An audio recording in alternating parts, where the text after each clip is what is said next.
చూస్తున్నాం ఈ 30 ఏళ్ళలోని మనం వెళ్ళినప్పుడు ఎలా ఉంది, ఈ 30 ఏళ్ళు ఇప్పుడు అరుణాచలం ఎలా ఉంది అంటే ఎంతోమంది భక్తులు ఆకర్షింపబడుతున్నారు అక్కడికి.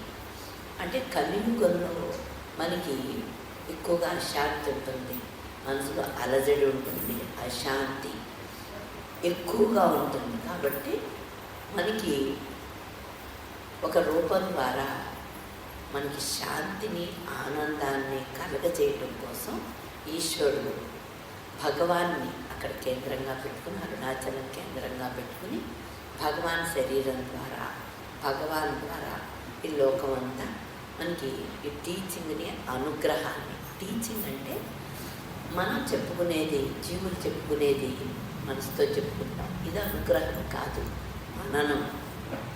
కానీ భగవాను నాన్నగారు ఆ మహాత్ముల ద్వారా, జ్ఞానుల ద్వారా, ఆ ఋషుల ద్వారా మనకి ఏదైతే చెప్పబడుతుందో అదంతా కూడా అనుగ్రహం, వాళ్ళ దయ, వాళ్ళ కృప. అరుణాచలం తీసుకొచ్చేసాడు మన కోసం, మానవాళి కోసం. మధురైలోంచి ఆయన్ని అరుణాచలం తీసుకొచ్చినప్పుడు ప్రతిదీ కూడా ఆయన వచ్చారు.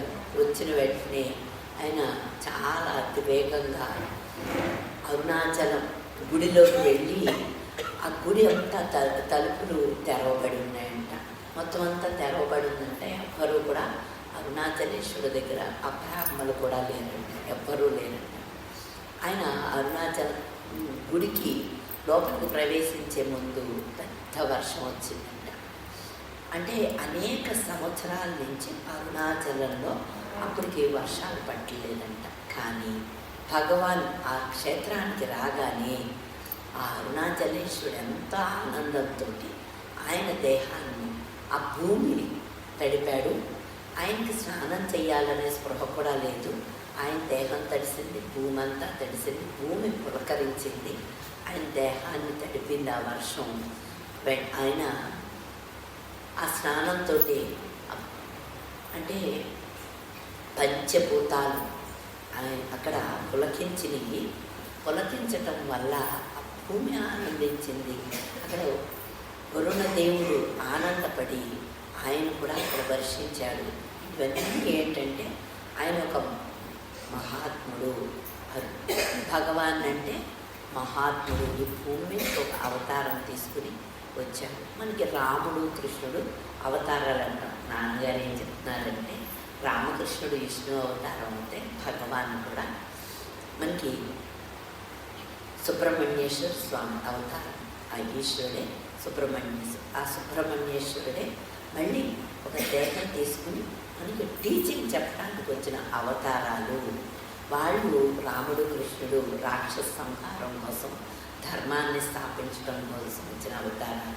కానీ వీళ్ళు టీచింగ్ చెప్పి మనల్ని అనుగ్రహించడానికి, మనకి బోధించడానికి వచ్చిన అవతారాలు రామకృష్ణుడు, భగవాన్. అందుకని చెప్పేసి ఆ అవతారం తీసుకుని వాళ్ళు వచ్చినప్పుడు వాళ్ళు ఎలా ధరించారు అంటే మనలాగా వాళ్ళు కాదు.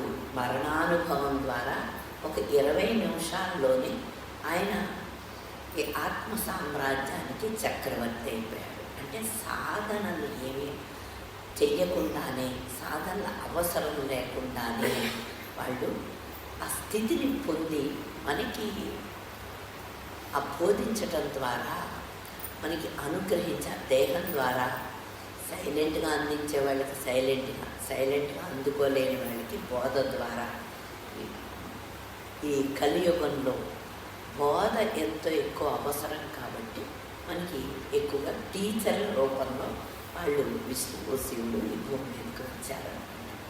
అంటే మనం ఎప్పుడు కూడా భగవాన్ అక్కడికి వచ్చి ఆయన గొప్ప నీ ఆజ్ఞ అనుసరించి వచ్చాను, నా అంతటి నేను రాలేదు, నువ్వు తీసుకువస్తే వచ్చాను అని చెప్పేసి ఎంతో వినయంగా ఆయన అక్కడ అరుణాచలేశ్వరికి నా శరీరాన్ని, నా మనస్సుని నువ్వు ఎలా వాడుకుంటావో అలా వాడుకో, నీ ఆధీనంలోనే ఉంది. నా శరీరం, నా మనస్సు అవన్నీ నీ ఆధీనపరిచాను. నువ్వు ఎలా వాడుకుంటే అలా వాడుకో అని చెప్పేసి ఆయన పరిపూర్ణమైన శరణాగతిని చెంది, అంటే ఆల్రెడీ బ్రాహ్మీ స్థితిని పొందారు, అక్కడ పూర్ణమైన శరణాగతి ఉంది. కానీ ఈ మాటలన్నీ కూడా ఆయన ద్వారా వచ్చినాయి అంటే మనకు కూడా మనం ఎప్పటికైనా సరే ఆ భగవంతుణ్ణి ఎలా ఆరాధించాలో మనకి తెలియచెప్పడానికి మళ్ళీ ఆ నోటి ద్వారా పలికించాడనమాట. ఓ అబ్బా, ఓ తండ్రి, నీ ఆజ్ఞను అనుసరించి వచ్చాను, నా అంతటి నేను రాలేదు, శరీరాన్ని మనసుని నువ్వు ఎలా వాడుకుంటావో అలాగ వాడుకో అని చెప్పేసి అక్కడ తెలియజెప్తాడు. ఇక్కడ మనం అందరూ అరుణాచలేశ్వరు కానీ భగవాన్ని కానీ వీళ్ళందరినీ మనం దేవుడిగా అనుకుంటాం. కానీ ఇక్కడ భగవాన్ తండ్రి భావం, ఆ జనక భావం ఉంది అని చెప్పేవారు. అంటే ఆయన సుబ్రహ్మణ్యేశ్వరుడు అనేది మనకి అంత స్పష్టంగా తెలియటం కోసం ఆయన ఎప్పుడూ కూడా ఈశ్వరుణ్ణి జనక భావంతో కొలిచారు. కానీ ఆయన ఏదో దేవుడు అని చెప్పేసి కొలవలేదు. అంటే ఆయన భావమే ఆయన ఎవరో మనకి తెలియజేస్తుంది.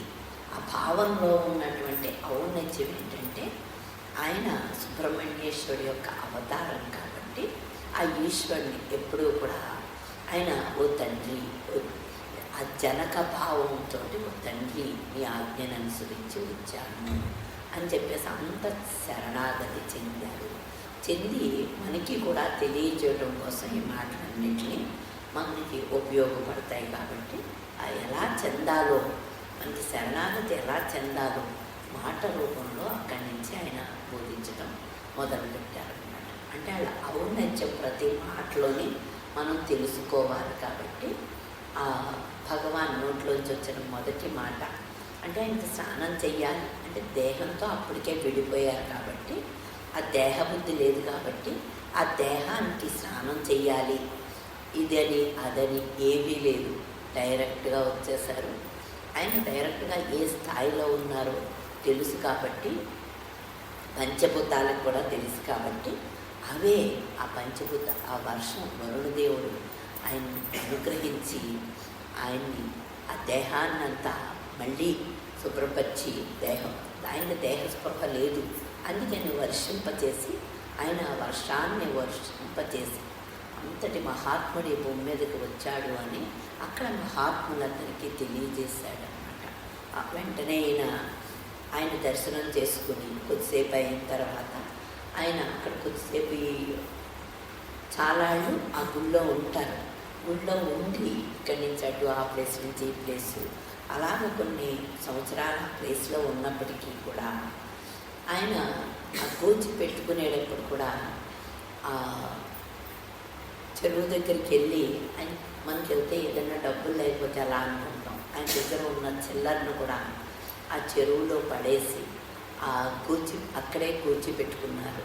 అక్కడే ఆ ఫ్యాంట్ గుడ్డ తీసేసి చిన్న గోచి పెట్టేసుకుని ఆయన ఇంక అక్కడి నుంచి జీవితాంతం కూడా గోచితోటే ఉన్నారు. అంటే ప్రకృతిలో ఎన్ని వేడి వచ్చినప్పటికీ చలి వచ్చినప్పటికీ ఆయన ఆ గోచిని విడవకుండా ఆ గోచితోటే జీవించి మనకి ఒక జ్ఞాని దేహ సంబంధం లేకపోతే ఎలా జీవిస్తాడో భగవాన్ ద్వారా మనకి తెలియజేశాడనమాట. అంటే మనకి ఏదైనా వచ్చినప్పుడు మనకి ఒక చలి వచ్చినా ఎండ వచ్చినా రక్షణ కావాలనుకుంటాం. ఆయన ఎప్పుడు ఏమనేవారంటే ఆ దేహమే ఇదే ఒక తొడుగు, మళ్ళీ దేనికి ఇంకా అవన్నీ ఎందుకు అని చెప్పేసి అంత సహజంగా ఆయన జీవించి మనకి చూపించారు. కాబట్టి ఓ బ్రాహ్మీ స్థితి పొందితే ఎంతలాగా వాళ్ళు దేహంతో మనసుతోటి విడిపడిపోయి ఉంటారు. లోపల స్థితి యొక్క అనుభవంలోనే వాళ్ళు వాటితోటి విడిపోతారు అనేది మనకి అర్థమయ్యిందన్నమాట. ఇవన్నీ మళ్ళీ మనకి నాన్నగారు చెప్పడం వల్ల మనకి తెలిసింది. ఆయన ఇంకా అక్కడి నుంచి కొన్ని రోజులు ఆ మౌనంలో ఉన్నారు. తర్వాత మళ్ళీ కూడా అక్కడి నుంచి గుడిలోంచి ఆయన తీసుకొచ్చి ఆ మామిడి తోపులో పెడతారు. పెట్టిన తర్వాత మళ్ళీ ఆయన ఎప్పుడు గుళ్ళోకి మళ్ళీ వెళ్ళి దర్శనం చేసుకోలేదు. ఎందుకంటే ఆయనకి వచ్చినప్పుడు అక్కడ చాలా రోజులు ఉన్నారు. మళ్ళీ కూడా ఆ గుడికి వెళ్ళి వేరుగా ఆయన లేరు కాబట్టి, ఏ ఈశ్వరుడు అయితే ఆ గుళ్ళో లింగ రూపంలో ఉన్నాడో ఇక్కడ దేహ రూపంలో ఉండటం వల్ల మళ్ళీ ఆయన అక్కడికి వెళ్ళి ఆ ఈశ్వరుని దర్శించుకోవాల్సిన అవసరం లేదు కాబట్టి ఆయన మళ్ళీ గుడికి వెళ్ళలేదన్నమాట.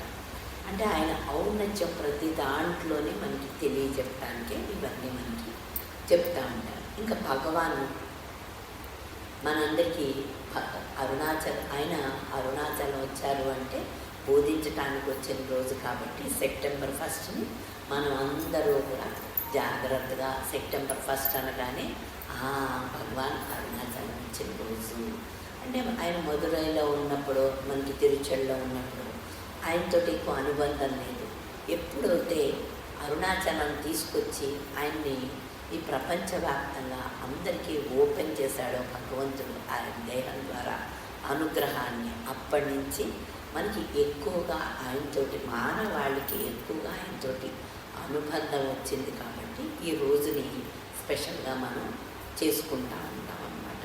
సెప్టెంబర్ 1 అనగానే సెప్టెంబర్ 1న ఆయన అక్కడికి వచ్చినప్పటికీ అంతకు ముందే ఆయన మధురైలో మనం అందరం చూసాం. మధురైలో ఆయన ఏ గదిలో, పై గదిలో అలా ఎక్కడైతే దేహంతో మనస్సుతోటి విడిపోయారో ఆ బ్రహ్మానుభవం, ఆ చైతన్య స్థితిని, ఆత్మస్థితిని ఆయన పొందారో ఆ ప్లేస్ని మనం చూసాం.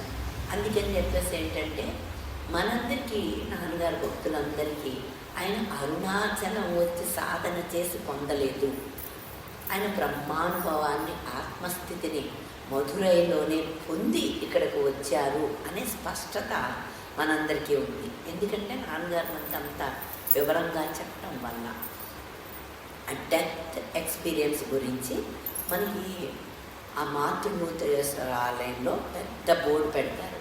అంటే ఆయన ఆ డెత్ ఎక్స్పీరియన్స్ ద్వారానే, మరణానుభవం ద్వారానే ఆ దేహంతో మనస్సుతోటి విడిపోవటం వల్ల ఆ చైతన్య స్థితి, ఆ ఆత్మస్థితి వ్యక్తమైంది. కాబట్టి ఆ ఘట్టం మరణానుభవం, భగవాన్కి వచ్చిన మరణానుభవంలో ఉన్న వైభవం మనకి అందాలి అనేది వాళ్ళు చక్కగా అక్కడ రాసి పెడతారన్నమాట. అంటే మనం ఏమనుకుంటాం, ఆయన సాధన చేసి వచ్చారని మిగిలిన వాళ్ళు అనుకుంటే అనుకోవచ్చు. కానీ నాన్నగారి భక్తులకు మాత్రం స్పష్టత ఉంది. డెత్ ఎక్స్పీరియన్స్లోనే ఆయన శరీరంతో, మనసుతోటి విడిపడిపోయారు. ఏదైతే అయి ఉన్నామో మన స్వరూప స్థితి అనుభవంలోకి వచ్చింది. ఆ బ్రాహ్మీ స్థితి, ఆత్మస్థితి అక్కడే పొందారు. ఆ దేహాన్ని ఇక్కడ అరుణాచలేశ్వరుడు తీసుకొచ్చి ఇక్కడ అరుణాచలం ద్వారా ప్రపంచమంతా ఆయన టీచింగ్ని, ఆయన అనుగ్రహాన్ని వ్యాపింపచేసుకున్నాడు అరుణాచలేశ్వరుడు అనేది మనకు ఒక స్పష్టత ఉంది. అక్కడ ఆయనకు ఒకరోజు మనలాగే అప్పుడు దాకా జీవుడు, కానీ ఒకరోజు ఆయనకి శరీరం మరణిస్తుంది. అంటే శరీరం అంతా, కాళ్ళు చేతులు అవన్నీ బిగుసుకుపోయి మరణం వచ్చేస్తుంది అనేది తెలుస్తూ ఉంటుంది. ఆ మరణం వచ్చేటప్పుడు మనం బయటకు చెప్పలేకపోయినప్పటికీ ఎవరికి వాళ్ళకే తెలుస్తుంది. ఆ మరణం వచ్చేటప్పుడు ఆయనకి కాళ్ళు చేతులన్నీ బిగిసిపోతాయి, మొత్తం శరీరం అంతా బిగిసిపోతుంది. మరణం వచ్చింది. కానీ ఆయన యొక్క వైభవం ఏంటంటే ఆయన మనస్సు ఏ శరీరం అయితే మరణిస్తుందో దాంతో విడిపడి, శరీరం మరణిస్తుంది కానీ లోపల ఆ బ్రాహ్మీ స్థితి ఉంది. ఎప్పుడు మరణం లేనటువంటి అమృత స్థితి ఒకటి, ఎప్పుడు ఉండే స్థితి ఒకటి ఉంది అనేది ఆ మనస్సు ఆయనకి అక్కడ గ్రహించి అక్కడ విడిపడిపోతుంది. దేంతో, శరీరంతో కలవకుండా, మనసుతో కలవకుండా ఆ బ్రాహ్మీ స్థితిని ఆయన అక్కడ అందుకోగలుగుతారనమాట. మనం ఏం చేస్తాం, మనకి ఎప్పుడైనా అలాంటిది ఏదన్నా వచ్చిన భయంతో ఏమవుతుందంటే మన మనస్సు శరీరంతో కలిసిపోతుంది, కానీ ఆ బ్రాహ్మీ స్థితితోటి ఐక్యమైపోతుంది. అక్కడ ఆయన వైభవం ఏంటి అంటే ఆ బ్రాహ్మీ స్థితితోటి ఆయన నేను ఉన్నాను, శరీరం ఏంటి ఇలాగా బిగిసిపోయింది, నా శరీరం మరణించినప్పటికీ నాలో ఒకటి ఉండే స్థితి ఉంది, అదే నేను. ఆ నేనుగాడే ఆ బ్రాహ్మీ స్థితి, అసలైన నేను. ఏదైతే అబద్ధమో దాంతో విడిపోయి అసలైన నేనుతోటి ఆ బ్రాహ్మీ స్థితితోటి ఆయన అక్కడ ఐక్యమైపోయారు. ఆ మనసు నశించిపోయింది, మనసు విడిపడిపోయింది. అక్కడ మరణంతో ఆయన కలవకుండా ఆ బ్రాహ్మీ స్థితిని పొందటంలోనే ఔన్నత్యం అంతా ఉందన్నమాట. అబద్ధమైన నేను పోయింది, అసలైన నేను వ్యక్తమైపోయింది. అంటే ఆ చైతన్య స్థితి మన అందరి దేహాల్లోని ప్రతి జీవిలోని ఒక బ్రాహ్మీ స్థితి ఉంది, ఆత్మస్థితి ఉంది.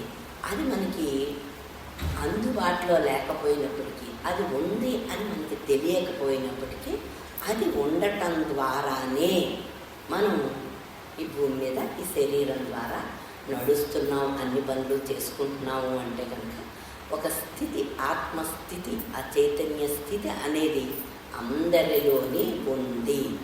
అది మనకు అనుభవంలో లేదు, అనుభవంలోకి తెచ్చుకోవటమే జ్ఞానము.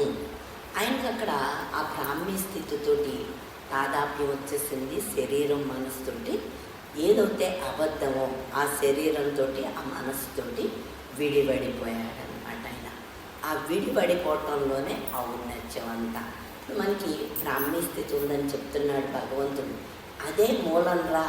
నీ దేహం మాట్లాడినప్పటికీ, నీ దేహం జీవించినప్పటికీ, ప్రతిదానికి నీ మనసుకి దేహానికి మూలం ఆ బ్రాహ్మీ స్థితి ఉంది అని చెప్తున్నాడు. చెప్పినప్పటికీ మనం ఏంటంటే ఉంది అంటే కూడా మనకి నమ్మకం రావట్లేదు.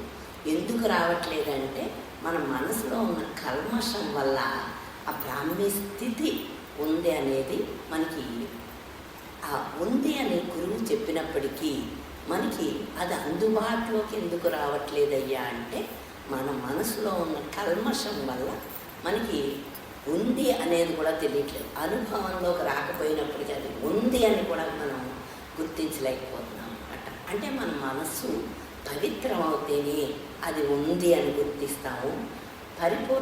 పరిపూర్తిగా అది ప్యూరిఫై అయిపోతే మన మనస్సు అప్పుడు అది వ్యక్తం అవుతుంది. ఇక్కడ భగవాన్ యొక్క ఆత్మస్థితి మనకి ఆ బ్రాహ్మీ స్థితి, దేహానికి మనసుకి అతీతమైన స్థితి ఆయన దేహం ద్వారా వ్యక్తమైంది. కాబట్టి ఆ దేహం ఎక్కడో ఒక మారుమూల ప్రదేశం కాకుండా ఒక హైలీ అంటే స్పిరిచువల్ ప్లేస్. ఆ ప్లేస్ అరుణాచల్ క్షేత్రం అన్నమాట.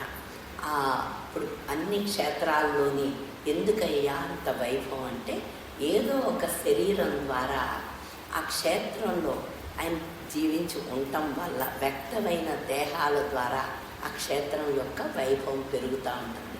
ఈ జున్నూరులో కూడా నాన్నగారికి ఆ వైభవం, నాన్నగారి దేహం ద్వారా ఆ బ్రాహ్మీ స్థితి వ్యక్తం అవ్వటం వల్ల ఆ దేహం ద్వారా ఈ జున్నూరుకి ఎంత ప్రసిద్ధి. అలాగే అక్కడ అరుణాచలంలో ఎంతమంది మహాత్ములు వ్యక్తమైన వాళ్ళు జీవించినప్పటికీ మనకి 20వ శతాబ్దంలో భగవాన్ దేహం ద్వారా అక్కడ వ్యక్తమై ఆ టీచింగ్ని, ఆయన అనుగ్రహాన్ని మనందరికీ అందజేశాడనమాట అరుణాచలేశ్వరుడు వేరు కాదు, వ్యక్తమైన తర్వాత భగవాన్ వేరు కాదు.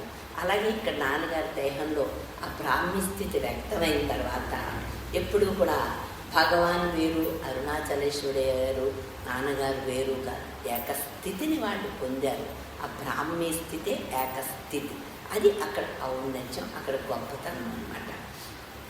ఇక్కడ భగవాన్ చాలా రోజుల తర్వాత ఆ మామిడి తోపులో ఉండి అక్కడ ఉద్దండన అయినారు.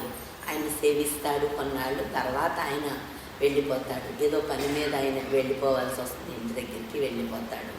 తర్వాత ఈయన స్కందాశ్రమంలో విరూపాక్ష గుహలో ఉంటారు. విరూపాక్ష గుహలో ఉన్నప్పుడు అనేక మంది మహాత్ములు వచ్చి భగవాన్ని దర్శించుకున్నారు. అలా దర్శించుకున్న వాళ్ళు గణపతి ముని కూడా ఒక ఆయన అనమాట. అంటే నాన్నగారు ఎప్పుడు భగవాన్ ఋషితే గణపతి శాస్త్రి గారు ఒక ముని. మనం ఎవరైనా చూసినా వాళ్ళ వైభవం మనకు తెలియదు. ఆ అందుకోగలిగిన వైభవం గణపతి శాస్త్రి గారికి ఉంది కాబట్టి భగవాన్ దగ్గరికి వెళ్ళి, అంటే అప్పుడు దాకా ఆయన దేహం వెంకటరామన్ గారే అనుకునేవారు. ఆ వెంకటరామన్ ఆ దేహం ద్వారా వ్యక్తమైన తర్వాత గణపతి ముని వారు విరూపాక్ష గుహలో భగవాన్ని దర్శించుకుని ఆయన నామకరణం చేశారు. ఆయన అంతకుముందు పేరు వెంకటరామన్ అయితే ఆయనకి ఏమని చేశారంటే రమణ భగవాన్ అని చెప్పేసి ఆయన పేరు చక్కగా అందంగా పెట్టి రమణులు అని చెప్పేసి రమణ మహర్షి అని లోకమంతా పిలుచుకుంటుంది. కానీ ఆయన భక్తులు అందరూ మనమంతా కూడా అతి దగ్గరగా ఉండటం వల్ల మనం భగవాన్ అని పిలుచుకుందాము. అంటే భగవాన్ భగవాన్ భగవాన్ అనే కానీ మనకి ఎవరైనా రమణ మహర్షి రమణాశ్రమం వెళ్ళారా, రమణ మహర్షులు వారు ఎలా చెప్పారు అంటే మనకేంటో దూరంగా అనిపిస్తుంది. భగవాన్ అనగానే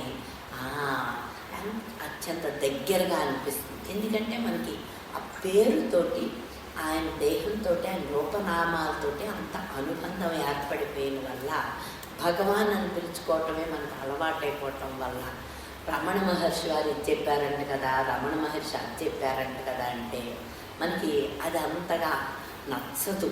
అంటే మనతోటి అనుబంధం ఏర్పడిపోయింది కాబట్టి ఆయనతో మనం వేరుగా కాకుండా అతి దగ్గరగా మనం మనసు ఫీల్ అవుతుంది కాబట్టి ఆ భగవాన్ అనే పేరుతోటి మనం ఆయనతోటి కనెక్ట్ అయిపోయాము కాబట్టి మనకి భగవాన్ అనే పేరు ఎక్కువగా ఇష్టం ఉంటుంది. కానీ భగవాన్ అని నామకరణం చేసిన ఆయన గణపతి శాస్త్రి గారు.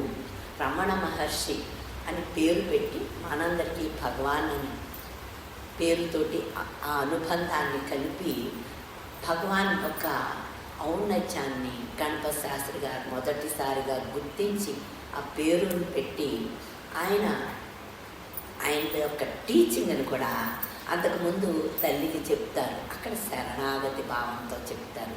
ఇక్కడికి వచ్చేటప్పటికి గణపతి శాస్త్రి గారు అడుగుతారు, నేను ఎన్నో తపస్సులు చేస్తున్నాను, ఎంతో కాలంగా తపస్సు చేస్తున్నాను, ఎంతో కవిత్వం రాశారు.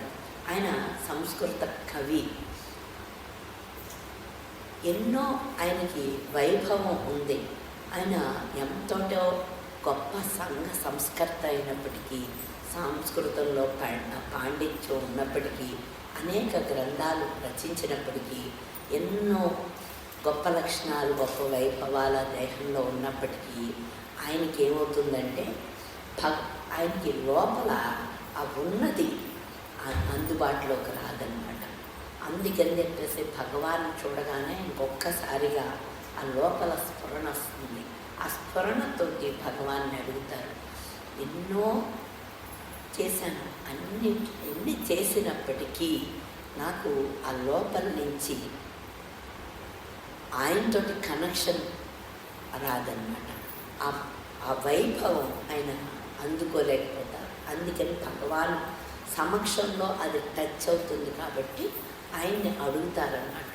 ఇంత తపస్సు చేశాను, ఎంతో జపాలు యజ్ఞాలు అన్ని సంఘ సంస్కర్త ఏ రకంగా చూసినా అనేక వైభవాలు ఆయన దేహంతో ఉన్నప్పటికీ కూడా తపస్సు యొక్క స్వరూపం ఏంటి, ఈ తపస్సు చేసి ఏదైతే స్థితిని ఆ బ్రాహ్మీ స్థితిని పొందాలో ఆ బ్రాహ్మీ స్థితిని పొందలేకపోయాను అని చెప్పేసి ఆయన అప్పుడు తపస్సు యొక్క స్వరూప స్థితిని నేను పొందలేకపోయాను, ఆ సహజ స్థితిని నేను పొందలేకపోయాను అని ఆయన ద్వారా మనం అడగలేము. అవన్నీ మనం ఏమీ తపస్సులు చేయలేదు, యజ్ఞాలు చేయలేదు, గొప్పవాళ్ళు ఏమీ కాదు. కానీ గణపతి ముని ద్వారా భగవంతుడు రమణుడి యొక్క ఔన్నత్యాన్ని ఫస్ట్గా ఆ టీచింగ్ని బయటికి తెప్పించారనమాట. అప్పుడు భగవాన్ చెప్తారనమాట, ఏదైతే ఆ తపస్సు స్వరూపము ఆ నేను ఇది చేశాను, నేను అది చేశాను అంటున్నారు. ఆ తపస్సు యొక్క మూలం ఏంటయ్యా అంటే ఆ నేను, అసలైన నేను, ఆ బ్రాహ్మీ స్థితి అక్కడ వ్యక్తమవుతుంది. ఆ నేను యొక్క మీకు అందుబాటులో ఉన్నటువంటి ఆ నేనుని, అబద్ధమైన నేనుని, ఆ మన మనస్సుతోటి మనం నేను నేను అనుకుంటాం, ఈ శరీరమే మనం నేను అనుకుంటాం. ఆ నేను యొక్క మూలంలోనే ఆ స్వరూప స్థితి ఉంది, సహజ స్థితి ఉంది. అందుకని చెప్పేసి ఆ నేనుని విచారణ చేయాలి. మనం అన్నిటికీ నేను చేశాను, నేను ఎంత తపస్సు చేశాను, నేను అది చేశానని గణపతి ముని వారు చెప్పినప్పుడు ఆయన ఏం చెప్తున్నారంటే, నేను చేసిందని మీరు అంటున్నారో ఆ నేను యొక్క మూలంలోనే ఆ బ్రాహ్మీ స్థితి ఉంది, ఆత్మస్థితి ఉంది అని భగవాన్ యొక్క చూపు పడ్డాక ఆయన మీద అప్పుడు ఆయనకి తృప్తి వస్తుంది అన్నమాట. తృప్తి వస్తుంది అంటే ఆయన ఏ బ్రాహ్మీ స్థితిలో ఉన్నారో ఆ బ్రాహ్మీ స్థితి మనలో కూడా ఉంది. ఆయన చూపు ద్వారా, ఆయన మాట ద్వారా, ఆయన అనుగ్రహం ద్వారా మనస్సు వెనక్కి ప్రయాణిస్తుంది అన్నమాట.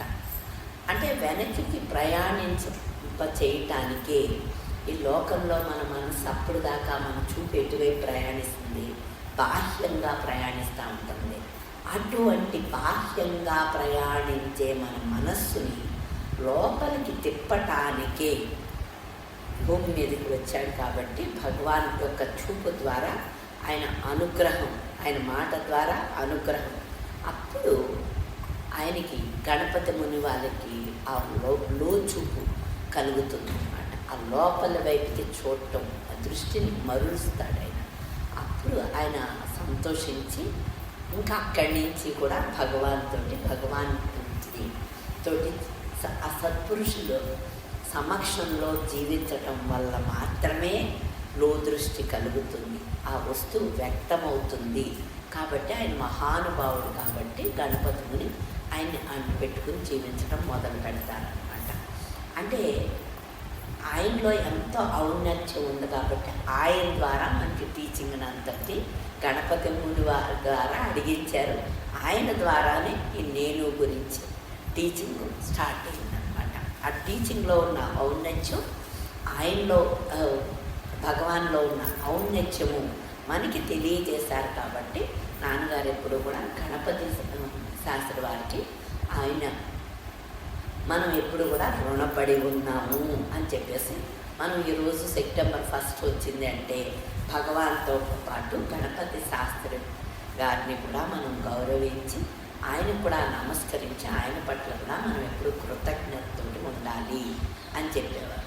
అంటే ఏదైనా ఒక వస్తువు భూమిలో ఉంటుంది, ఎన్నో ఉంటాయి రత్నాలు, అవన్నీ వెలికి తీస్తేనే బయటికి వస్తాయి.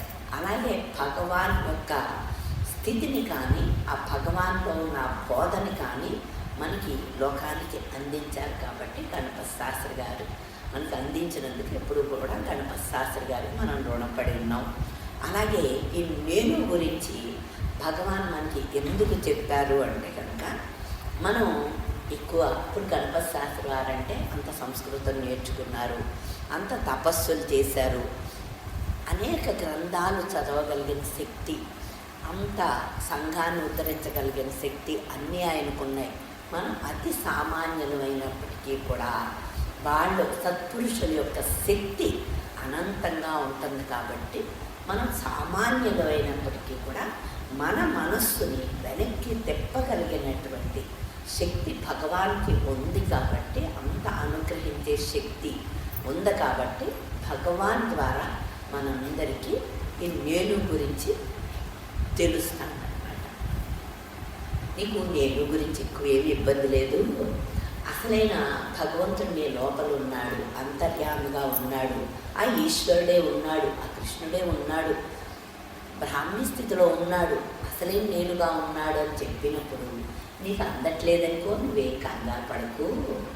వాడు లోపల ఉన్నప్పటికీ నీకు అందుబాటులోకి రాకపోతే, నీకు ఏదైతే నేను అందుబాటులో ఉందో, ఏ దేహంతో నువ్వు కలిసి ఉన్నావో, ఏ అహంకారంతో నువ్వు కలిసి ఉన్నావో, ఆ నేనుగాడిని పట్టుకో. ఆ నేనుగాడెవరో వాడిని పట్టుకుంటే నీకు అందుబాటులో ఉన్న ఆ అబద్ధమైన నేనుని పరిశీలిస్తూ ఉంటే, ఈ పరిశీలనలోనే అబద్ధమైన నేను పక్కకి తప్పుకుంటుంది. అంటే ఆ ఈశ్వరుడు గురించి, ఆ ఈశ్వరుడు మనలో ఉన్నప్పటికీ వాడు అందకపోయినప్పటికీ ఏం కంగారు పడక్కర్లేదు. ఈ అబద్ధమైన నేను మూలంగా వాడు ఉన్నాడు. ఈ అబద్ధమైన నేనుని నువ్వు విచారించగా, పరిశీలించగా వీడు తప్పుకుంటాడు. వీడు తప్పుకుంటే అప్పుడు వాడు వ్యక్తమవుతాడు. అసలైన నేను వ్యక్తమవుతుంది. వీడు ఎలా ఉంటాడు? మనకి ఈ దేహమే నేను అనుకుంటాం. ఈ దేహమే నేను అనుకుంటాం. ఆ నేనుగాడు నిరంతరం మనకి ఏం చేస్తూ ఉంటాడు? నేను చాలా అందంగా ఉన్నాను, నేను చాలా గొప్పదాన్ని, నేను చాలా తెలివైన దాన్ని, నా కుటుంబం చాలా గొప్పది. ఇలాగా ప్రతి దాంట్లోని మనకి ఆ అబద్ధమైన నేనుగాడు ఉంటాడు. మనం ఎప్పుడైతే నేను చాలా అందంగా ఉన్నాను, నేను చాలా అందంగా ఉన్నాను అని చెప్తా ఉంటుంది, అక్కడ శరీరంతో కలిసిపోవటం వల్ల నేను చాలా అందంగా ఉన్నానని చెప్తుంది. ఎవరు అందంగా ఉన్నారు? శరీరం అందంగా ఉంది. శరీరం మనమా అంటే శరీరం మనం కాదు, అది అబద్ధం అని చెప్తున్నారు. అక్కడ మన మనసు విడదీసుకోవాలి. శరీరం అందంగా ఉంటే ఆ శరీరం నువ్వు కాదు కదా. శరీరం జడము, శరీరం ఇక్కడే మరణిస్తుంది అంటే అది నువ్వు కాదు. ఎప్పుడు ఉండేటువంటి స్థితి, ఆ శాంతి స్థితి నువ్వు అయి ఉన్నావు. ఈ శరీరంతో కలవటం వల్ల నీకు శరీరమే అందుబాటులో ఉంది. శరీరంతో, ఏ శరీరంతోటైతే, ఏ మనస్సుతోటైతే నువ్వు నిరంతరం కలిసిపోతున్నావో దాంట్లోంచి విడదీసుకోవటానికి నువ్వు నెమ్మదిగా ప్రయత్నించినప్పుడు ఎవరు అందంగా ఉన్నారు? లోపల బ్రాహ్మీ స్థితి అందంగా ఉండటానికి, దానికి రూపనామాలకి అతీతమైన స్థితి అది. ఎవరు అందంగా ఉన్నారని చెప్తాంది? ఈ దేహంతో, మనసుతోటి ఏ నేనైతే కలిసిపోతాందో ఆ నేను చాలా అందంగా ఉన్నానని చెప్తాను. నేను చాలా పొడుగ్గా ఉంటాను, నేను చాలా బలంగా ఉంటాను. ఇవన్నీ శరీరంతో కలిసిపోతుంది. వీటిని విడదీసుకుంటే నేను చాలా తెలివైన దాన్ని, నేను చాలా మంచిదాన్ని, నాకు ఇంత గొప్ప కుటుంబం ఉంది, నేను ఇంత గొప్పదాన్ని, నేను అంతటి దాన్ని అని చెప్పే ఆ మనస్సుతోటి కలిసిపోతుంది. నీలో ఉన్నటువంటి మంచితనం, నేను చాలా మంచిదాన్ని అని ఎవరు చెప్తున్నారు? నీ మనస్సు చెప్తాంది. ఇక్కడ శరీరంతో, శరీరం అందంతో, శరీరం బలంతో విడదీశాం. అక్కడికి వచ్చేటప్పటికి ఏమవుతుంది? నేను చాలా తెలివైన దాన్ని, నేను చాలా బుద్ధిమంతురాల్ని, నేను చాలా గొప్పదాన్ని, ఇలాగ నాకు చాలా డబ్బు ఉంది. ఇవన్నిటితోటి ఏది కలుస్తుందంటే ఆ మనస్సు కలుస్తుందన్నమాట. ఆ మనస్సు కలిసినప్పుడు మనం ఇవన్నీ విడదీసుకున్నప్పుడు నేను పోవాలంటే నేను పోదరా? నేను పోవాలనుకుంటే పోతుందా? పోదు. నేను దేనితోటైతే కలుస్తాందో ఆ శరీరం నువ్వు కాదు, ఆ అందం నువ్వు కాదు, ఆ శరీరం నువ్వు కాదు, దాని బలం నువ్వు కాదు అని శరీరంతో విడదీసుకో. అలాగే నేను చాలా మంచిదాన్ని, నేను చాలా తెలివైన దాన్ని, నాకు చాలా పెద్ద కుటుంబము, నేను ఆ అధికారం, ఈ అధికారం అని ఈ మనస్సు, సూక్ష్మమైన మనస్సు చెప్తాన్ని, దాంతో కూడా విడదీసుకో. ఆ రెండింటితోటి విడదీసుకోగా ఆ నేను ఏం చేస్తుంది? పోతుంది. ఉండటం అనే స్థితి అసలైన స్థితి. ఆ ఉండటం అనే స్థితి వచ్చే లోపల ఇవన్నీ వస్తూ ఉంటాయి. మనం ఇక్కడ కూర్చుంటాం, సైలెన్స్ వస్తూ ఉంటుంది. మళ్ళీ ఆ సైలెన్స్తో మధ్యలో ఇవన్నీ కలుస్తూ ఉంటాయి అన్నమాట. ఆ కలిసిపోతూ ఉంటుంది. దేనికి? ఈ నేనుగాడు, అబద్ధమైన నేను శరీరంతో, మనస్సుతోటి కలిసినప్పుడు ఎలా విడదీసుకోవాలో అది చక్కగా చెప్తున్నారనమాట. నేను పోవాలనుకుంటే పోదు. శరీరం తోటి విడదీసుకో. నేను అందంగా ఉన్నాను, నేను వంకరగా ఉన్నాను, నేను నల్లగా ఉన్నాను, నేను తెల్లగా ఉన్నాను, ఇవన్నీ శరీరంతో కలవటం. అలాగే నేను బలంగా ఉన్నాను, నేను బలహీనంగా ఉన్నాను, ఇవన్నీ కూడా శరీరంతో కలవటం. అక్కడికి శరీరంతో విడిపడుతుంది. కొంచెం విడిపడ్డ తర్వాత నేను మంచిదాన్ని, నేను తెలివైన దాన్ని, నేను బుద్ధిమంతురాల్ని, నేను చాలా గొప్పదాన్ని, ఇవన్నీ చెప్పేవన్నీ సూక్ష్మమైన మనస్సుతో. ఇవన్నీ విడదీసుకుంటా వెళితే అప్పుడు ఆ లోపల ఆ ఉండటం ఏది ఇవన్నీ అహంకారంతో కలవటం. ఉండటమే శాంతిగా ఉండటం అనేటప్పటికీ ఈ రెండింటితోటి విడిపడ్డ తర్వాత మనకి శాంతిగా ఉంది అంటే ఈ తలంపులేమి ఇబ్బంది పెట్టకుండా మనం సైలెన్స్లో ఉంటాం, శాంతిగా ఉంటాం. కానీ కొంచెంసేపు ఉంటాం, శాంతిగా ఉంటాం, బాగుంది అనుకుంటాం. మళ్ళీ బాగుంది అనుకునేటప్పటికి నేను వచ్చేస్తాను. ఉండటం అనేది శాంతిగా సహజంగా ఉండటమే అసలైన నేను. అది మనకు అర్థమైనప్పుడు ఏం చేస్తామంటే మళ్ళీ ఇది శరీరంతో కలిసినప్పుడు, మనసుతో కలిసినప్పుడు దీన్ని విడదీసుకోవాలి అనేది మనకి అర్థమవుతూ ఉంటుంది అనమాట. అంటే ఇక్కడ కూర్చున్నప్పుడు మనకు ఆ బ్లిస్ వస్తూ ఉంటుంది, సైలెన్స్ వస్తూ ఉంటుంది. మళ్ళీ సైలెన్స్లోంచి బయటికి వచ్చేసేటప్పుడు కానీ ఆ లోపలికి వెళ్ళేటప్పుడు దారి తెలియాలి. బయటికి వచ్చేస్తున్నాము, మళ్ళీ శరీరంతో మనసుతో కలిసిపోతున్నాం అంటే ఏ మనసుతో కలిసిపోతున్నామో మనకు అర్థమవుతూ ఉంటే దాన్ని విడదీసుకుంటూ ఉంటాం అన్నమాట. ఇక్కడ మనం మనసుతో ఎందుకు కలిసిపోతూ ఉంటామంటే ఎవరైనా మనల్ని తిట్టినప్పుడు, ఎవరైనా నువ్వు చాలా మంచిదానివి అంటే మనకు సంతోషం వచ్చేస్తూ ఉంటుంది, నువ్వు చాలా చెడ్డదానివి అంటే దుఃఖం వచ్చేస్తూ ఉంటుంది. ఈ మంచితనం అంటే సంతోషించేది, దుఃఖపడేది కూడా అహంకారమే, మనస్సే అనేది మనకి ఏది సంతోషిస్తుంది? ఎప్పుడూ ఉండే బ్రాహ్మీ స్థితి ఉండటమే, సహజంగా ఉండటమే, ఆనందంగా ఉండటమే.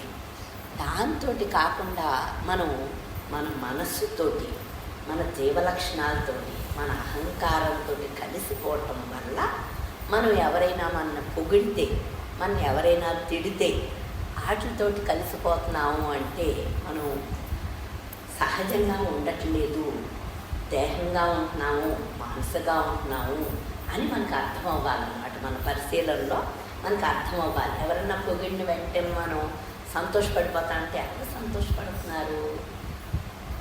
నేనుగాడు సంతోషపడుతున్నాడు, దేహమే నేను అనుకునే బుద్ధి సంతోషపడతా ఉంటుంది. ఇక్కడ భగవాన్ ఏం చెప్తున్నారంటే, నాన్నగారు కానీ సంతోషపడిపోతున్నావు కదా, నువ్వు దుఃఖపడిపోతున్నావు కదా, నువ్వు నిరంతరం దేంతో సహవాసం చేస్తున్నావు? ఆ మనస్సుతోటి, అహంకారంతో సహవాసం. నువ్వు సంతోషపడుతున్నావంటే మనస్సుతోటి నువ్వు సహవాసం చేస్తున్నావు కాబట్టి, దాంతో కలిసిపోతున్నావు కాబట్టి నువ్వు సంతోషపడుతున్నావు, దుఃఖపడుతున్నావు. నిన్ను భగవంతుడు ఉండటమే కానీ ఈ శరీరంతో, మనస్సుతోటి కలవకుండా ఉంటే నీకు లోపల ఉన్న స్థితి తెలుస్తుంది. కానీ నువ్వు శరీరంతో, మనసుతోటి కలిసిపోవటం వల్ల ప్రతిదానికి సంతోషపడిపోతూ ఉంటాం, దుఃఖపడిపోతూ ఉంటాం, కలిసిపోతూ ఉంటాం. సంతోషం, దుఃఖం అస్తమానం మనకు వచ్చేస్తూ ఉంటే ప్రతి చిన్న విషయంలోని మనము మనసుతోటి స్నేహం చేస్తున్నాము, మనసుతోటి కలిసిపోయి ఉంటున్నాము అనేది మనకి పరిశీలనలో అర్థం అవ్వాలి. పరిశీలనలో అర్థం అవ్వకపోతే మనం ఏం చేస్తాం? దాంట్లోంచి విడదీసుకోలేము. పరిశీలనలో ఏంటంటే మనం మనసుతోటే స్నేహం చేస్తున్నాం కానీ ఈ శరీరంతో, మనసుతోటే స్నేహం చేస్తున్నాం కానీ వీటిని దాటి లోపలికి వెళ్ళలేకపోతున్నాం. ఎందుకు వెళ్ళలేకపోతున్నాం? ఇక్కడ ఎందుకు ఆగిపోతున్నాం అంటే చిన్న చిన్న సంతోషాలు వచ్చినప్పుడు ఎవరైనా పొగిడితే సంతోషం వచ్చేస్తుంది, ఏమన్నా తింటే సంతోషం వచ్చేస్తుంది, ఎవరైనా తిడితే దుఃఖం వచ్చేస్తుంది, ఏదైనా మనకు ఉన్న వస్తువు పోతే దుఃఖం వచ్చేస్తుంది.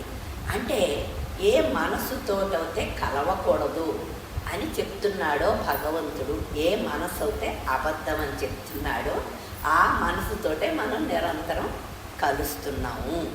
అది అబద్ధం అని చెప్తే దాంతో కలుస్తున్నాం. ఏదైతే నిజమో దాంతో మనం కలిసి ఉండలేకపోతున్నాం. ఈ మనసు అబద్ధంతో కలిసిపోతుంది. ఎందుకు కలిసిపోతుంది అంటే మనం దాంతో సహవాసం చేస్తున్నాం, అదే మనం అనుకుంటున్నాం. ఇలా కూర్చుని విన్నప్పుడు మనం ఏమనుకుంటాం? అవును కదా, మనసు అబద్ధం, శరీరం అబద్ధం అనుకుంటాం. కానీ ఎవరన్నా పొగిడిన వెంటనే మనసుతో కలిసిపోతున్నాము అనేది మనకి పరిశీలనలో తెలుస్తుంది. వాళ్ళ స్తోత్రం కానీ, వాళ్ళు ఏదన్నా ఒక మాట అవమానపరిచినప్పుడు కానీ నువ్వు దుఃఖపడుతున్నావు అంటే మనసుతోటి కలుస్తున్నావు. అందుకని ఆ మనసును విడదీసుకుంటే నీ పరిశీలన ద్వారా అంటే ఇది సూక్ష్మంగా ఉంటుంది. ఆ మనసును విడదీసుకుంటే అప్పుడేమవుతుంది, మనసుతోటి స్నేహం చేయకూడదు. మనసుతోటి ఎవరు ఏం చెప్పినప్పటికీ దాంతో కలిసిపోకుండా మనం విడదీసుకుంటా ఉండాలి. శరీరంతో విడదీసుకోవాలి, మనసుతోటి విడదీసుకోవాలి అనేది మనకి పరిశీలనలో సూక్ష్మ బుద్ధి ఉంటే దాన్ని విడదీసుకోవటం వల్ల అవి రెండు తప్పుకుంటాయి అన్నమాట. అవి తప్పుకుంటా ఉంటేనే మనకి సైలెన్స్ వస్తూ ఉంటుంది. అంటే మనం ఇక్కడ ఉంటాం, ఇక్కడ ఉన్నప్పుడు మనకి పరిస్థితులన్నీ అనుకూలంగా ఉన్నప్పుడు, ఆయన బ్లిస్ ఎక్కువగా ఉన్నప్పుడు మనకి సైలెన్స్ వచ్చేస్తూ ఉంటుంది. మనం ఈ ప్లేస్లో ఉంటాం, ఎక్కడో ఉంటాం, మనకి వ్యతిరేక పరిస్థితుల్లో ఉన్నప్పుడు కూడా మనకి ఈ పరిశీలనలు ఉంటే, మనం ఎవరైనా తిట్టినప్పుడు బయటకు వెళ్తాం, తిడతారు వాళ్ళు, ఏదన్నా అవమానపరుస్తారు. అవమానపరిచినప్పుడు ఇప్పుడు మనకున్న వివేకంతో మనం విడదీసుకోగలుగుతాం అన్నమాట. అంటే ఆ పరిస్థితుల్లో, అనుకూల పరిస్థితుల్లో నువ్వు శాంతిగా ఉంటున్నావు. వ్యతిరేక పరిస్థితుల్లో నువ్వు ఎలా శాంతిగా ఉంటావు అంటే, నువ్వు నీకున్న వివేకమే నిన్ను వ్యతిరేక పరిస్థితుల్లో కూడా విడదీసి నీ మనస్సుని, నీ శాంతిని పోగొట్టకుండా, అశాంతి పాలవకుండా కాపాడుతుంది అన్నమాట. ఇక్కడ ఉన్నప్పుడు అందరం ఆనందంగా ఉన్నాం. ఈ ఆనందం మన సొంతం అవ్వాలి అంటే వివేకం ఉండాలి. భగవంతుడు ఇచ్చిన, గురువు ఇచ్చిన వివేకంతో విడదీసుకుంటా ఉంటేనే ఇక్కడ పొందే ఆనందాన్ని, ఈ ప్లేస్లో పొందే ఆనందాన్ని, సత్పురుషుల సమక్షంలో పొందే ఆనందాన్ని మనం ఎక్కడ ఉన్నప్పటికీ పొందగలము. అదనమాట. అంటే ఇక్కడ ఇప్పుడు ఒక మాటలు వింటున్నాం, ఈ మాటలన్నీ మనకి చక్కగా ఏం మాట్లాడకుండా కూర్చుంటే మనకి వ్యతిరేక పరిస్థితులు లేవు కాబట్టి మనసు చక్కగా అడిగి ఉంటుంది, సంతోషం వచ్చేస్తూ ఉంటుంది. కానీ ఈ వివేకం మనకి ఇంటికి వెళ్ళినప్పుడు కూడా ఆ వివేకం ఏం చేస్తుంది, మనకి ఎక్స్పీరియన్స్ ఇక్కడ శాంతిని పొందుతున్నాము. ఆ శాంతిని పొందటంతో పాటు మనసుని ఎలా విడదీసుకోవాలి అనే వివేకం ఏం చేస్తుంది, మనం ఎక్కడ ఉన్నప్పటికీ, అంత వ్యతిరేక పరిస్థితుల్లో ఉన్నప్పటికీ, ఏ ప్లేస్లో ఉన్నప్పటికీ ఆ వివేకం మనని చక్కగా కాపాడి, ఎందుకు నేను అశాంతి పాలవుతున్నాను, అక్కడ బాగానే ఉన్నాను, ఇక్కడ ఎందుకు అశాంతి పాలవుతున్నాను, శరీరంతో మనసుతో కలిసిపోతున్నాను. శరీరం మనసే అబద్ధం. మాయంతా ఎక్కడ పెట్టాడు భగవంతుడు, ఈ అహంకారంలో మనసులో పెట్టాడు. ఆ మాయను విడదీసుకోవాలి అంటే మనకి వివేకం ఉండాలి. అందుకని ఇక్కడ ఎందుకు ఇంత అలాగ మనకి మళ్ళీ మళ్ళీ ఇన్ని సంవత్సరాలు, 50 సంవత్సరాలు భగవాన్ చెప్పినప్పటికీ, 40-50 సంవత్సరాలు నాన్నగారు చెప్పినప్పటికీ, ఈ బోధలో ఉన్న సూక్ష్మత్వం, దీంట్లో ఉన్న వివేకం మనం గ్రహిస్తేనే ఎక్కడికి వెళ్ళినప్పటికీ మనం సంతోషంగా, ఆనందంగా, మనం శాంతిగా ఉండగలుగుతాం. అశాంతి పరిస్థితుల్లో కూడా శాంతిగా ఉండగలుగుతాం. అంటే మనసుతో కలిసిపోతే అశాంతి, మనసును విడదీసుకుంటా ఉంటే శాంతిగా ఉంటాం. అందుకని చెప్పేసి రామకృష్ణుడు ఏం చెప్తాడంటే, ఈ నేను నేను ఏదైతే నేను నేను అంటున్నావో ఆ నేను కాదని తెలుసుకోవటమే జ్ఞానము అని చెప్తాడు. ఇది వినటానికి బాగానే ఉంటుంది, కానీ మళ్ళీ పరిశీలించుకున్నప్పుడు ఆయన ఏం చెప్తాడంటే, ఆ నేనుగాడు ఉన్నాడు కదా, ఆ నేనుగాడు ఆ మనసుతో కలిసిపోతున్నాడు కదా, ఆ మనసుతో కలిసిపోయినప్పుడు, ఆ మాయతో కలిసిపోయినప్పుడు, ఆ అజ్ఞానంతో కలిసిపోయినప్పుడు, నీ తలంపుతో కలిసిపోయినప్పుడు, ఆ నేనుతోటి కలిసిపోతా ఉంటే అదే మాయ. ఆ నేనుగాడు, ఆ బ్రహ్మమ ఏ నేనైతే అసలైన నేను, దానితోటి మనం కలవాలి. ఇక్కడ మనకి మనసుతోటి, శరీరంతో కలిసిపోతున్నావు కాబట్టి నువ్వు ఏదైతే కాదో, నువ్వు బ్రహ్మమై ఉన్నావు, సహజ స్థితే ఆనందం, శాంతి, దాంతో కలవట్లేదు. నువ్వు నేను పోవాలనుకుంటున్నావు. ఆ నేను పోవాలి అనుకుంటా అబద్ధమైన నేనుతో కలుస్తున్నావు. నేను పోవాలి అనుకున్నప్పుడు నువ్వు అసలైన నేనుతో కలువు. కానీ నువ్వేం చేస్తున్నావు, ప్రాక్టికల్గా మనం చేసేటప్పుడు ఆ మనస్సుతోటి కలుస్తూ ఉంటాం, అహంకారంతో కలుస్తూ ఉంటాం, దేహంతో కలుస్తాం. అలా కలిసినన్ని రోజులు ఆ నేనుగాడు పోడు. మనం ఆహారం తీసుకుంటా, మనం శరీరం ఆహారం పెట్టకపోతే ఈ శరీరానికి ఆహారం ద్వారానే పెరుగుతుంది కాబట్టి ఆహారం మానేస్తే శరీరం కృషిస్తుంది. తగ్గిపోవాలి అంటే దీనికి ఆహారం తగ్గించాలి. కానీ మనం ఏం చేస్తున్నాము, దీనికి ఆహారం పెట్టి దీన్ని పోషించుకుంటున్నాం. అలాగే మన మనస్సుకి ఏదయ్యా ఆహారం అంటే బయట ఏది జరిగినప్పటికీ దాంతో కలుపుతున్నాం. కలవకూడదు అని భగవాన్ చెప్పినప్పటికీ, రామకృష్ణుడు చెప్పినప్పటికీ, ఎవరు చెప్పినప్పటికీ మనం మనసుతోటి కలిసిపోతున్నాం. మనసుతో కలిసిపోవటం వల్ల దానికి బలం పెరిగిపోతుంది. దాన్ని వీకెన్ చెయ్యాలి అంటే దానికి బలం పెరగకూడదు.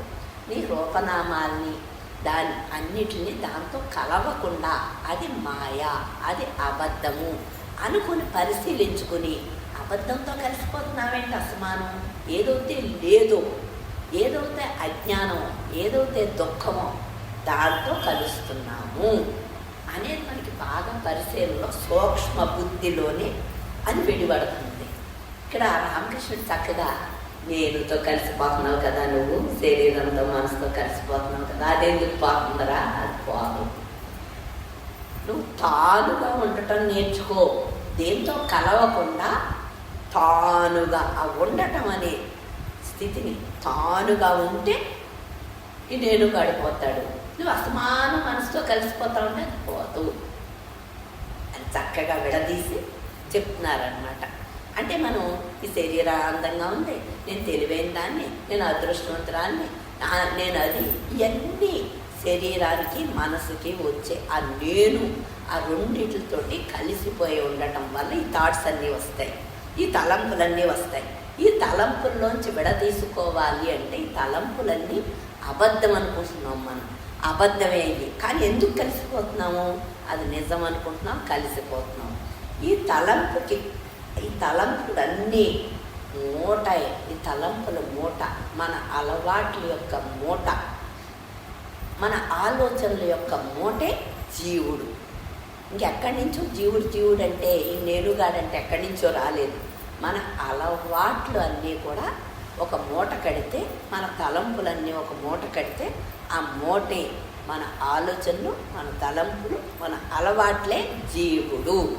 దాన్ని విడదీసుకోవటానికి మనం అస్తమానం దాంతో కలిసిపోతూ ఉంటే ఎప్పటికీ మనం దాంతో కలిసిపోయి దాని బలాన్ని పెంచేస్తూ ఉంటే ఎప్పటికీ జ్ఞానం రాదు. ఇక్కడ సూక్ష్మ బుద్ధితోటి విడదీసుకుంటేనే మనం ఏదైతే నిజం అనుకుంటున్నామో దాంట్లో తలంపులు లేవు. బ్రహ్మము ఉండటమే ఆ స్థితి. ఉండటానికే మనం ప్రయత్నించాలి. మన మనస్సు ఉండటానికి ప్రయత్నిస్తూ ఉంటే అదేమవుతుంది, దేంతో కలిసిపోకుండా మనం ఉండటానికి, కలిసినప్పుడే దానికి బలం. కలవకుండా ఏమంటే ఏం చేస్తుంది, ఒక పుస్తకాన్ని మనం చేతితో పట్టుకోకుండా వదిలేస్తే కింద ఎలా పడిపోతుందో, ఈ తలంపుని మనం పట్టుకోకుండా ఉంటే వదిలేస్తే అది లోపల గూట్లో పడుతుంది. అందుకని చెప్పేస్తే ఏ తలంపునైతే నువ్వు పట్టుకుంటున్నావో ఆ తలంపు నీకు బలం ఇచ్చేస్తుంది. తలంపుని పట్టుకోకుండా దాన్ని వదిలేయి. అక్కడ సూక్ష్మత మనకి ఇదంతా ఏంటంటే ప్రాక్టీస్ని బట్టి, అభ్యాసాన్ని బట్టే వస్తుంది. అభ్యాసం లేకుండా రాదు. భగవాన్ ఈ భూమి మీదకి వచ్చి మనందరికీ కూడా బయట ఎక్కడా గుళ్ళల్లోని బయట ఎక్కడా నీకు ఆనందం లేదు. నువ్వు ఏది చేసినప్పటికీ, ఏ ప్రదేశాలకు వెళ్ళినప్పటికీ, ఎవరిని దర్శించినప్పటికీ, ఏది చూసినప్పటికీ అక్కడ లేదు ఆనందం, నీ హృదయంలో ఆనందం ఉంది అని చెప్పి బయట ఆకర్షణ నుంచి మనల్ని లోపల గెంటుతున్నాడు. అంటే బయట ఏదో ఉంది అనుకుంటే అటు పరిగెడతాం. బయట ఏమీ లేదురా అంటే ఒక 10 సార్లు తిరుగుతూ ఉంటాం. బయట ఏమీ లేదు కదా. ఎన్ని చూసిన వచ్చినప్పటికీ మనస్సు సంతోషిస్తుంది. ఆ మనస్సుని విడదీసుకుంటేనే లోపలే ఉంది అనేది మనకు తెలుస్తుంది. బాహ్యంగా వెళ్ళటం చెడ్డని కాదు, పుణ్యక్షేత్రాలకి, మహాత్ములకి. కానీ అక్కడ జ్ఞానం లేదు అనేది నీకు భగవాన్ వచ్చి, మనందరికీ నాన్నగారు వచ్చి బయట ఎన్ని చేసినప్పటికీ నువ్వు పొందవలసినది ఇక్కడే. లోపల వెళ్తే ఎల్లు, సరదాగా ఉంటే ఎల్లు, కానీ అక్కడ లేదు. అక్కడ ఉందని వెళ్ళకు. అక్కడ ఉందనుకుని వెళ్ళకు, ఇది పొందటానికి అదొక ఉపకారం అనుకుంటే వెళ్ళు. కానీ అక్కడ లేదు, నువ్వు పొందవలసింది ఇక్కడే ఉంది. ఇక్కడ మానవాళినందరినీ కూడా భగవాను లోపలికి తిప్పుతున్నాడు అనమాట. బయటికి వెళ్ళిపోతా ఉంటే ఆయన దేహం వచ్చినప్పుడు ప్రపంచం అంతా పాండిత్యంలో ఉంది అనుకుని చెప్పేసి అందరూ ఈ పాండిత్యం నేర్చుకోవటం మొదలుపెట్టారు. ఆ పాండిత్యాల్లో బయట ఎక్కడ ప్లేసుల్లో లేదు, ఏ లోపలే ఉంది అని మనకి అనుగ్రహించటానికి భగవాన్ భూమి మీదకి వచ్చి మనని అనుగ్రహించాడు. కాబట్టే మనం ఈరోజు బయట లేదు లోపలే పొందాలి అనేది మనకి ఎందుకు వస్తుంది అంటే, ఆ ఎరుక ఎందుకు వస్తుంది, లోపలే పొందాలని మనకి ఎందుకు తెలుస్తుంది అంటే భగవాన్ యొక్క అనుగ్రహం వల్ల మాత్రమే తెలుస్తుంది.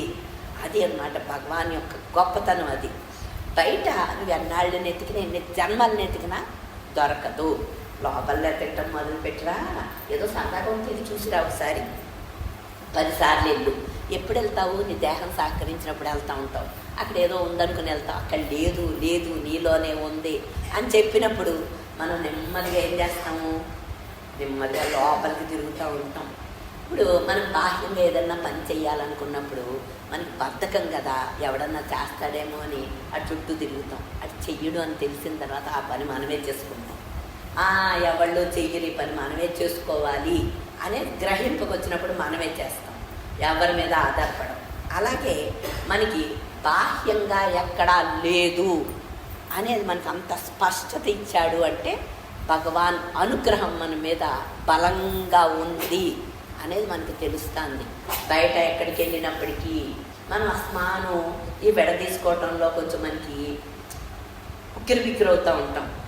ఆ ఉక్కిరిబిక్కిరి అయినప్పుడు ఒకసారి ఫ్రీగా ఉండాలి అని చెప్పేసి సాధన పేరు మీద మనం కష్టపెట్టేసుకుని మళ్ళీ ఉక్కిరిబిక్కిరి అవ్వకుండా అరుణాచలం వెళ్తూ ఉంటాం, జున్నూరు వస్తూ ఉంటాం, ఎక్కడికో చోటుకి వెళ్తూ ఉంటాం. ఒక 10 రోజులు వెళ్ళిన తర్వాత ఇక్కడ బాగానే ఉన్నాం, సంతోషంగా ఉన్నాం, కానీ ఇక్కడెక్కడ పొందలేం కదా, బయటకు ఉండేది కాదు కదా, లోపలే కదా పొందాలి అని మళ్ళీ మనకి మన వివేకం, మనకి అనుగ్రహం, ఆయన యొక్క అనుగ్రహం మనకి లోపలే పొందాలని చెప్తూ ఉంటుంది అనమాట.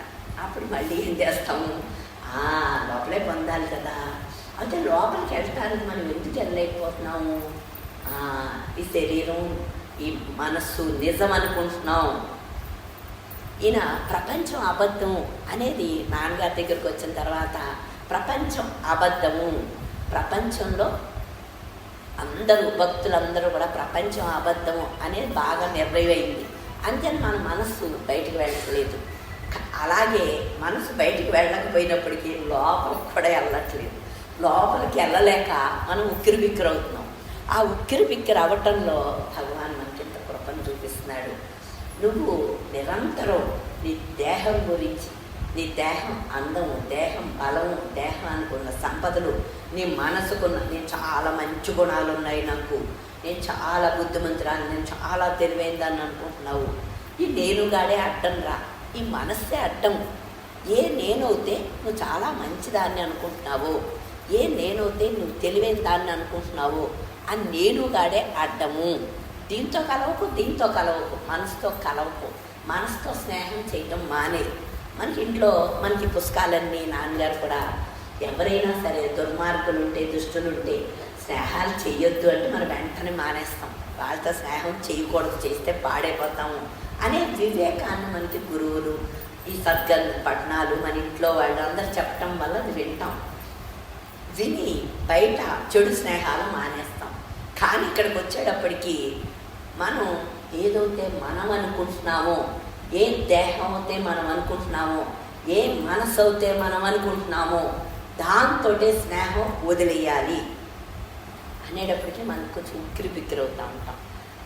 దీంతో మానేస్తే ఎలా, దీంతో మానేస్తే ఎలాగాని అంటే అలవాటు లేక మనకి దాంతో స్నేహం చేసే అలవాటు బలంగా ఉండటం వల్ల దాంతో స్నేహం మానేయాలి అంటే కొంచెం ఉక్కిరిబిక్కిరి అవుతాం.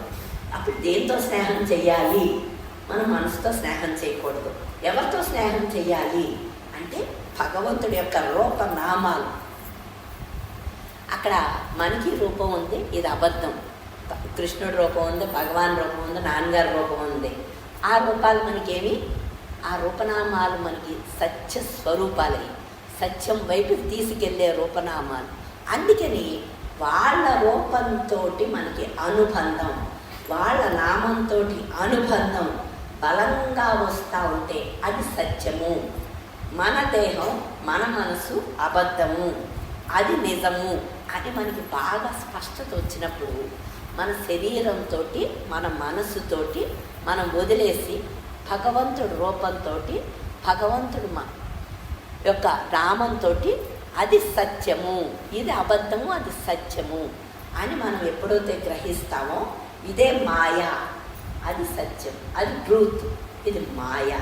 ఎందుకంటే ఇందులో మన ఏ అహంకారం అయితే అబద్ధం అని చెప్తున్నాడో ఆ అహంకారం, ఏ రూపం అయితే అబద్ధం అని చెప్తున్నాడో, ఏ నామం అయితే మన రూపనామాలు అయ్యే వ్యక్తమవుతున్నాయి, దాంతోటే కలుస్తున్నాం.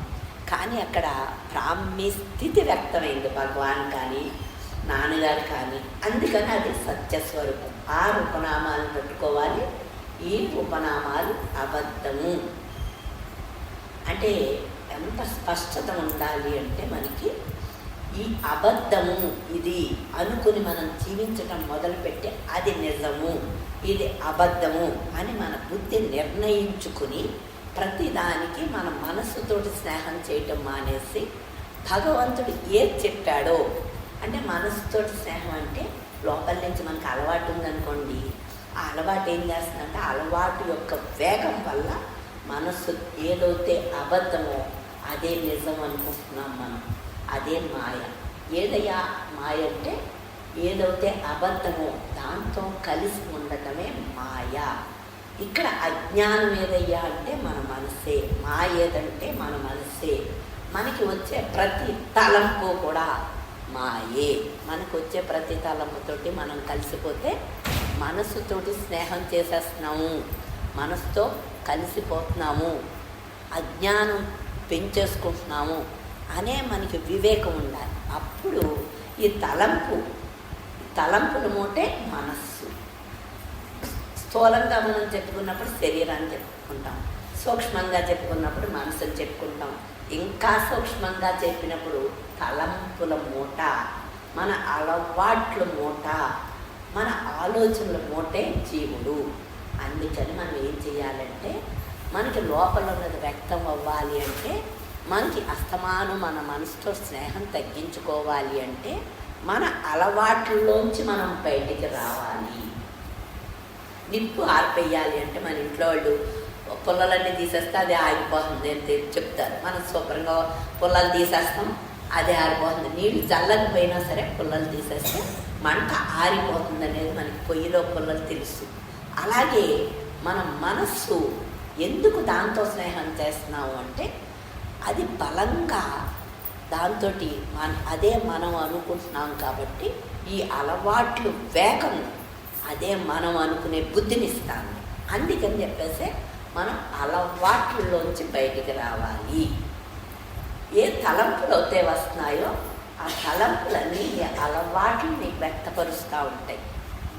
సూక్ష్మంగా నీకు తలంపు నీకు తెలియచెప్తూ ఉంటుంది. ఆ తలంపును పట్టుకుని నీ అలవాట్లోంచి నువ్వు బయటికి రావాలి.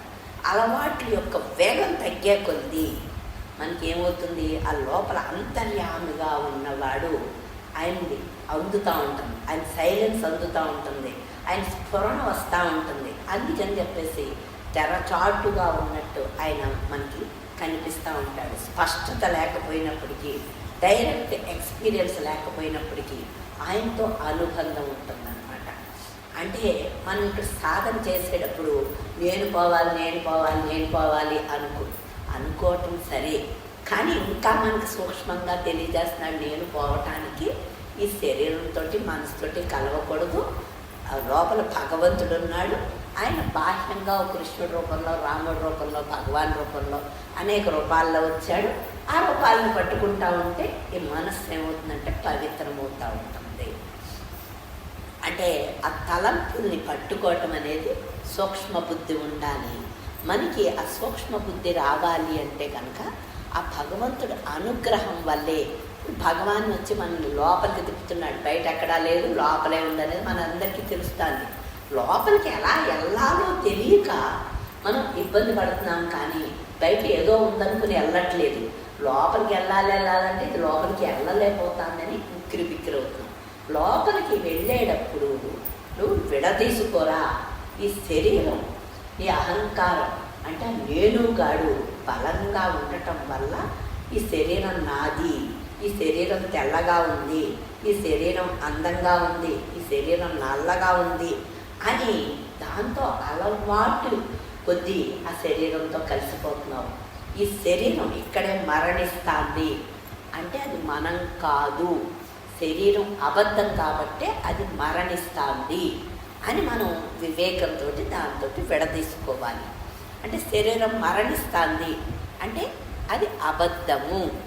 ఈ శరీరం మరణించినప్పుడు అది అబద్ధం సరే, గాఢ నిద్రలో కూడా రోజు శరీరంతో విడిపడిపోయి ఉన్నాం. శరీరంతో కలిసి ఉండట్లేదు, మనసుతో కలిసి ఉండట్లేదు, కానీ సుఖంగా ఉంటున్నాం. మనకి ఎరుక లేకపోయినప్పటికీ సుఖంగా ఉంటున్నాం. అంటే గాఢ నిద్రలోనే రెండు మనల్ని వదిలేస్తేనే సుఖం అని తెలుస్తుంది. మరణించేదాకా, మరణించినప్పుడు మనకి తెలుస్తుంది అది నిజం కాదు అనేది. ఇక్కడ రోజు గాఢ నిద్రలో మనకి భగవంతుడు గాఢ నిద్రలో సుఖస్థితిని పెట్టాడు. దేహంతో మనసుతోటి విడదీసి ఉంటున్నావు రోజు. అదేమీ కష్టం కాదు. నువ్వు కొంచెం ప్రాక్టీస్ చేస్తే నీకు ఎప్పుడోకప్పుడు నా దయ వల్ల అది వచ్చేస్తుంది. రోజు నిద్రలో నువ్వు అవి రెండింటితో విడిపడిపోతున్నావు కదా. ఎందుకు విడిపడిపోతున్నావు నువ్వు వాటితోటి? మన మనస్సు అలసిపోయి మన మనస్సు ఏమవుతుంది, గూట్లో ప్రయాణిస్తుంది. ఆ గూట్లో పడ్డప్పుడు మాత్రమే, గాఢ నిద్రలో మాత్రమే ఈ రెండింటితోటి అది ఎరుకతోటి నువ్వు చేసుకోరా అని చెప్తున్నాడు అనమాట. అంటే రాత్రి రోజు గాఢ నిద్రలో మనం మనస్సుని, దేహాన్ని వదిలిపెట్టి ఉంటున్నాము. మళ్ళీ మెలుగు వచ్చినప్పుడే కలుస్తున్నాము.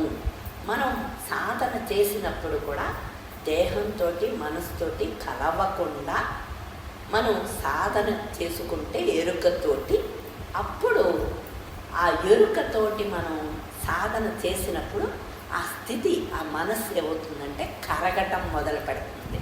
గాఢ నిద్రలో అది కరగదు. సుఖంగా ఉంటాం కానీ కరగదు.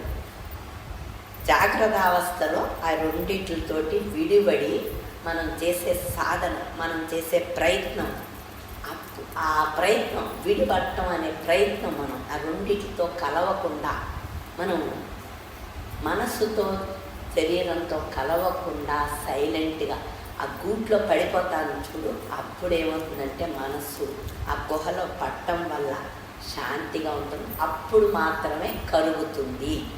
అందుకని చెప్పేసి మన ప్రయత్నం ఎక్కడ ఉండాలి అంటే ఎరుకతోటి మనం మనస్సుని తోటి శరీరంతో కలవకుండా ప్రయత్నం చెయ్యాలి. ఆ ప్రయత్నం చేయలేకపోతున్నాం కాబట్టి మనం భగవంతుడి నామాన్ని, భగవంతుడి రూపాన్నో, భగవంతుడి మాటనో పట్టుకోవటం వల్ల ఏం చేస్తాడంటే ఆయన మన శరీరంతో మనసుతోటి ఎరుకలో కూడా ఆటలతో ప్రభావం తగ్గిస్తుందన్నమాట. భగవంతుడి రూపనామాలు, మాట ఏం చేస్తాయంటే దీంతో తాదాప్యాన్ని తగ్గిస్తాయి. మనసుతో తాదాప్యం నెమ్మదిగా అది అలవాటు అయ్యేటప్పటికి, బలంగా అలవాటు అయ్యేటప్పటికి మనకి ఆ మనసుని విడదీసుకునే బుద్ధి మనకి వస్తుందన్నమాట. ఇక్కడ నాన్నగారు ఏం చెప్తున్నారంటే, భగవంతుడు ఏం చెప్తున్నాడంటే, నీకు అనుగ్రహం ఉంది కానీ ఆ జ్ఞాన కాంక్ష బలంగా వచ్చి ఎవరికైతే నేను పోగొట్టుకోవాలి, ఏ అహంకారం అయితే లేదో దాంట్లోంచి బయటపడాలి అనేది బలంగా వస్తాందో, ఆ జ్ఞాన కాంక్ష అసలైన నేనుతోటి కలవాలని బలంగా వస్తాందో వాడి శిరస్సు మీద మాత్రమే అసలైన అనుగ్రహం ఉంది అని చెప్తున్నారన్నమాట. అంటే ఈ మాట ఎందుకు చెప్తున్నాను అంటే, అనుగ్రహం ప్రతి దాంట్లోనే ఉంది, ప్రతి చిన్న దాంట్లోనే ఉంది. నాకు అనుగ్రహం ఉంది అని అక్కడ ఉండిపోకుండా మనం ఏ స్థాయిలోకి భగవాన్ తీసుకెళ్ళాలి అనుకుంటున్నాడో ఆ స్థాయిని మనం అందుకోవటానికి, జ్ఞాన కాంక్షను పెంచుకోవాలి. ఆ అహంకారంలోంచి విడుదలవ్వాలి అని నీకు నిరంతరం ఆ ప్రేరణ వస్తూ ఉంటేనే నీ శిరస్సు మీద భగవాన్ యొక్క అనుగ్రహం ఉంది. నువ్వు అరుణాచలం వెళ్ళిపోతేనో ఇంకోటి చేసేస్తానో నీ మీద బలంగా ఉన్నట్టు కాదు. ఉంది, అప్పుడు ఉంది. కానీ జ్ఞానకాంక్ష బలంగా వస్తేనే ఉన్నట్లు అనుగ్రహం, పరిపూర్ణమైన అనుగ్రహం ఉన్నట్లు. అందుకని మనం ఏం చేస్తామంటే ఎవరికైనా మనకి అనుగ్రహం లేదు అంటే మనకి కోపం వచ్చేస్తుంది, బాధ వచ్చేస్తుంది. ఆ బాధలో ఏం చేస్తాము, నీ అనుగ్రహం పూర్తిగా పొందాలి నేను, అందుకని నా జ్ఞానకాంక్షను పెంచుకుంటాను, నేనులోంచి విడుదల పొందుతాను అని చెప్పేసి మనం స్థిర నిత్యం ఏర్పరచుకొని జ్ఞానకాంక్షను పెంచుకుని మనం సాధన చేస్తాం, ప్రయత్నం చేస్తాం. ఆ సాధనలో మాత్రమే ఆ విడతీసుకోవటంలో, ఆ పరిశీలనలో, ఆ శరణాగతిలో, అసలైన శరణాగతి అది. ఆ శరణాగతిలో మాత్రమే మనం జ్ఞానాన్ని పొందుతాం. అందుకని ఎక్కడికక్కడ అంటే మన ఇంట్లో మనకు సరిపడ ఆహారం ఉంటే, సరిపడ బట్ట, సరిపడ నీడ ఉంటే అది అసలైన అనుగ్రహం కాదు. మనకి ప్రతి నిమిషం మనకు శాంతిగా ఉండటానికి ప్రతిదీ చేస్తున్నాడు ఆయన. అది కాదు అనుగ్రహం. నువ్వు ఎప్పుడైతే జ్ఞానకాంక్ష ఉండి జ్ఞానాన్ని పొందాలని తీవ్ర కాంక్ష ఉంటేనే అదే అసలైన అనుగ్రహము అనేది నీకు అర్థమవుతే మనం ఏం చేస్తామో జ్ఞానకాంక్షను పెంచుకోకుండా పెంచుకొని తీరతాం. నాన్నగారి దగ్గరకు అక్కడ కూర్చుంటే ఆయన్ని బాగా అందట్లేదని ఎదురుగుండా ఎలా కూర్చునేవాళ్ళమో ఇది కూడా బలంగా పెంచుకుంటాం అన్నమాట. అందుకని భగవాన్ కానీ నాన్నగారు కానీ చక్కగా ఈ మాటని ఎవరు చెప్పారు, ఇది మన సొంతం, ఏ మాట మన సొంతం కాదు, ప్రతిదీ వాళ్ళు చెప్పిందే మన సందర్భాన్ని, దుఃఖాలు ఆయన పంచుకోవడానికి, తీసుకోవడానికి, షేర్ చేసుకోవడానికి మనకు చూపించే అనుగ్రహం. అది వాళ్ళ యొక్క దయా స్వరూపం కాబట్టి, వాళ్ళు కరుణా స్వరూపం కాబట్టి మన దేహానికి, మన మనసుకి వచ్చే ఏ అవసరాలు అయితే ఉన్నాయో ఆ అవసరాలను తీరుస్తున్నారే కానీ వాళ్ళ హృదయంలో స్థానం లేదు మనకి. జ్ఞానకాంక్ష ఉంటేనే వాళ్ళ హృదయంలో స్థానం మనకి. అందుకని ఎప్పుడు మనం ఎలా జీవించాలంటే వాళ్ళ హృదయంలో స్థానం వస్తేనే మన మనసు కరుగుతుంది, అప్పుడే జ్ఞానం వస్తుంది. అంటే నేను పోవాలి అంటే పోదు. నేను ఎలా విడదీసుకోవాలో మనకు తెలియాలి. శరీరం మనం కాదు, దేహం మనం కాదు అనేది బలంగా మాయ, ఇది అబద్ధము అని నిర్ణయించుకుని మనం దాంతో విడిపడటం మొదలుపెట్టినప్పుడే వాళ్ళ యొక్క కృపాసిద్ధి. ఇదేంటయ్యా అంటే నేను, ఈ అహంకారం, ఈ దేహం, ఈ శరీరం అబద్ధము, ఇదే మాయ అని నిర్ణయించుకుని అదే సత్యము, భగవంతుడే సత్యము, బ్రహ్మమే సత్యము, భగవంతుడు రూపనామాలు సత్యం, ఆయన మాట సత్యం, ఆయన బ్రహ్మమై ఉన్నాడు, అది సత్యం, అదే ట్రూత్ అని బలంగా మనకు వచ్చినప్పుడు కృప వస్తుందన్నమాట. కృపాసిద్ధి అంటే ఇది అబద్ధం అనుకుంటున్నావు కాబట్టి, బలంగా అబద్ధం అనుకుంటున్నావు కాబట్టి నువ్వు మాయలో పడకుండా ఎప్పటికప్పుడు నీ మనసుని నిజం వైపు తోలికెళ్తూ ఉంటావు అన్నమాట. ఇది నిజం అనుకుంటా ఉంటే తోలికెళ్ళం, అబద్ధం అనుకుంటేనే తోలికెళ్తాం లోపలికి. నిజం అనుకుంటే ఇక్కడిక్కడే తిరుగుతూ ఉంటాం అన్నమాట. ఇక్కడిక్కడే తిరగకుండా లోపల ప్రయాణించటానికి మనకి ఇది అబద్ధము, ఇది మాయ, అజ్ఞానం అంతా ఈ నేనుగాడే, అదే అబద్ధం, దాంతో కలవుకు, దాంతో కలిసి నువ్వు ఏది చేసినప్పటికీ నీకు జ్ఞానం రాదు. తానుగా ఉండు. ఆ ఉండటం అనే స్థితి జ్ఞానస్థితి, అదే భగవంతుడి యొక్క స్థితి, ఆ జ్ఞానస్థితి, ఆ బ్రాహ్మీ స్థితి. దాన్ని పొందటానికి నిరంతరం నువ్వు ప్రయత్నించు. అంటే మనం దేంతో కలిసిపోతున్నాం, నిరంతరం మనసుతో దేహంతో కలిసిపోతున్నాం కాబట్టి మనం ఏ సాధనలు చేసినప్పటికీ మన సాధనలు ఫలించట్లేదు. ఆ దేహంతో మనసుతో కలవకుండా మనం ప్రయత్నిస్తూ ఉంటే అదే అసలైన ప్రయత్నం. దీంతో కలిసిపోయి మన మనసులో తలంపు వస్తుంది, ఆ తలంపు వెనకాల పడిపోతాం. ఈయన ఏమంటున్నాడు ఇక్కడ, నీ తలంపు వస్తుంది కదా, ఆ తలంపు నీ మరణం తలంపు, నీ జన్మ తలంపు, ప్రతిదీ కూడా తలంపే. నీకు ద్వేషం వస్తుంది, కోపం వస్తుంది, నీకు ఏది వచ్చినప్పటికీ తలంపు రూపంలో వస్తుంది. నీకు ద్వేషం వస్తే తలంపు, కామం వస్తే తలంపు. నీకు మరణం వచ్చేస్తుంది అనుకుంటున్నాను అనుకో, ఆ మరణం తలంపు. నేను మళ్ళీ పుట్టేస్తాను అనుకుంటున్నాను అనుకో, ఆ పుట్టడం తలంపు. ప్రతిదీ తలంపే.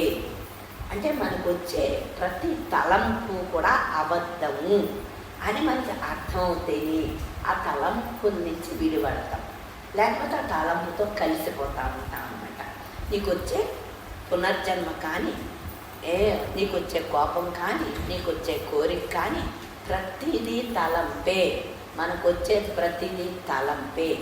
ఆ తలంపుల మూటే అజ్ఞానము. ఆ తలంపుల మూటతో కలవకుండా ఉండాలి అంటే ఆ తలంపు ఎవరికి వస్తుంది అనే ప్రశ్నించుకోవటం ఒకటి, దాన్ని విచారించటం, దాంతో కలవకుండా విచారించటం, ఆ పరిశీలించటం. నువ్వు ఎన్ని జన్మలైనప్పటికీ నీ మనసుని పరిశీలించకుండా, ఆ నేనుగాడిని పరిశీలించకుండా, అది అబద్ధం అనుకుని నిర్ణయించుకుని దాన్ని పరిశీలించకపోతే ఎప్పటికీ జ్ఞానం రాదు. అంత స్పష్టంగా చెప్తున్నారు. అంటే ఇది అబద్ధం అని తెలుస్తుంది కదా. నువ్వు అబద్ధం అని ఎవరైనా అబద్ధం ఆడుతూ ఉంటే ఆడ అబద్ధం ఆడుతున్నాడులే మనం పట్టించుకో, ఆడ అబద్ధాలు కదా ఇన్ని అనుకుని మనం వదిలేసిపోతూ ఉంటాం. కానీ మన శరీరం, మన మనస్సు అబద్ధం అని చెప్పినప్పుడు మనకి అది నమ్మకం కలగటానికే భగవంతుని ప్రార్థించాలి, మాటలన్నీ వినాలి. ఇది అబద్ధము అని మనం పూర్తిగా విశ్వసిస్తేనే దీంతో కలవకుండా ఉంటాం.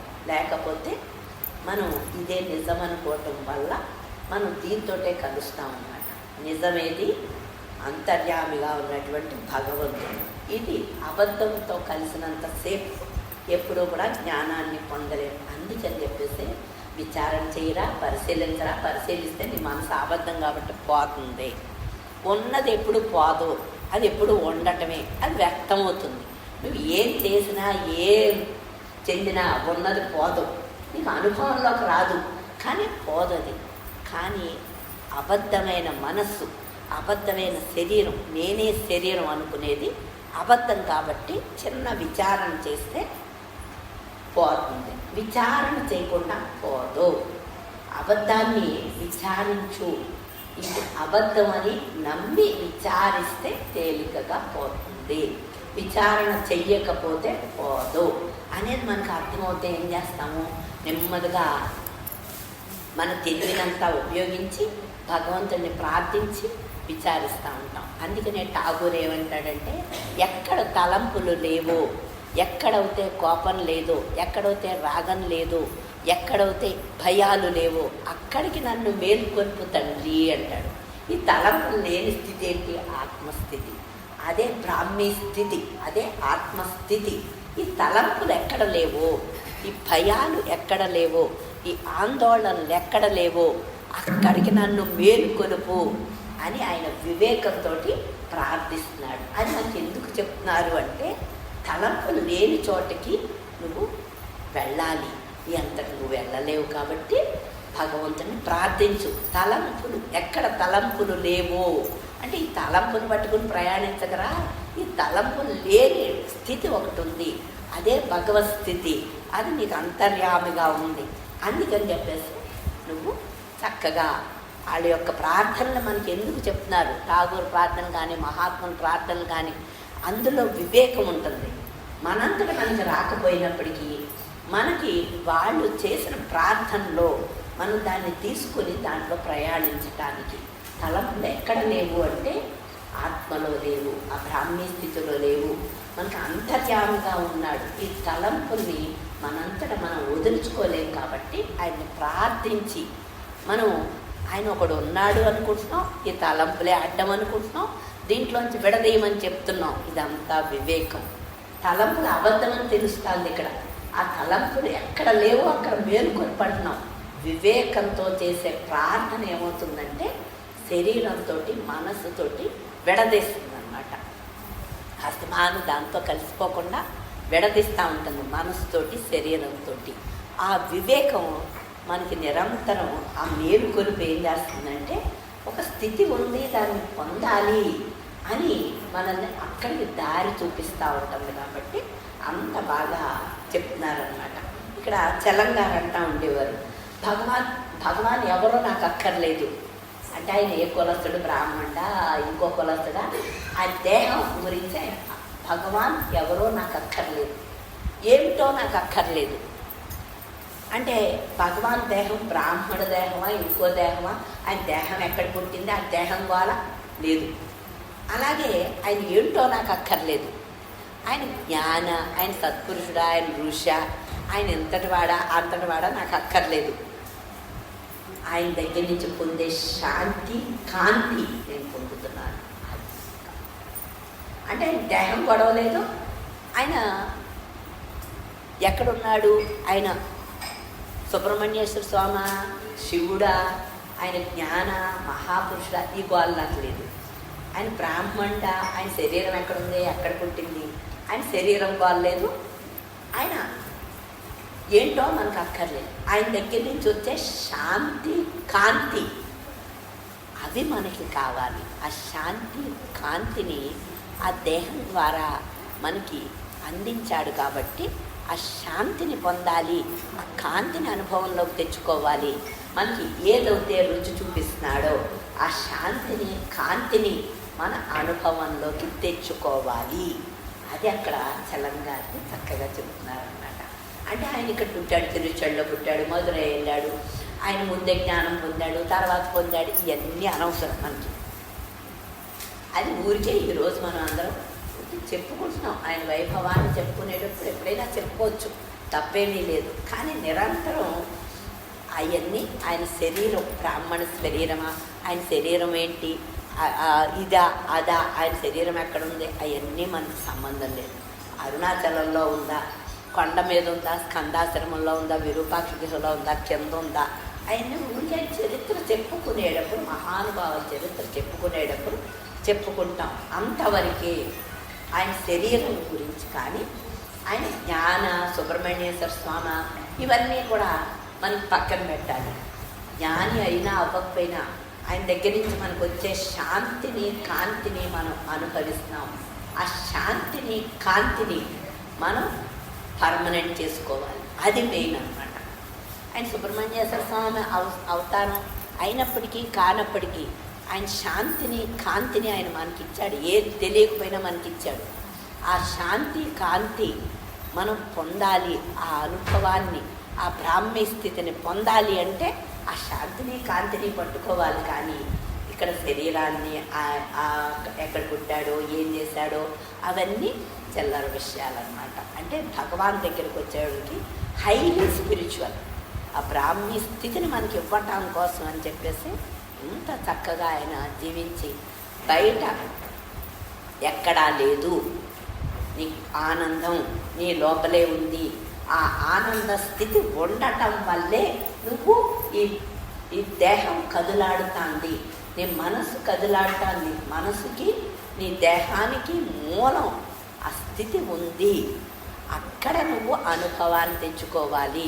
నీ హృదయంలోనే అది అనుభవం వస్తుంది, కానీ బయట లేదు అని చెప్పి మన మనస్సుని, బయటకు వెళ్ళిపోయే మన మనస్సుని బలంగా ఆయన లోపలికి గెంటుతున్నాడు.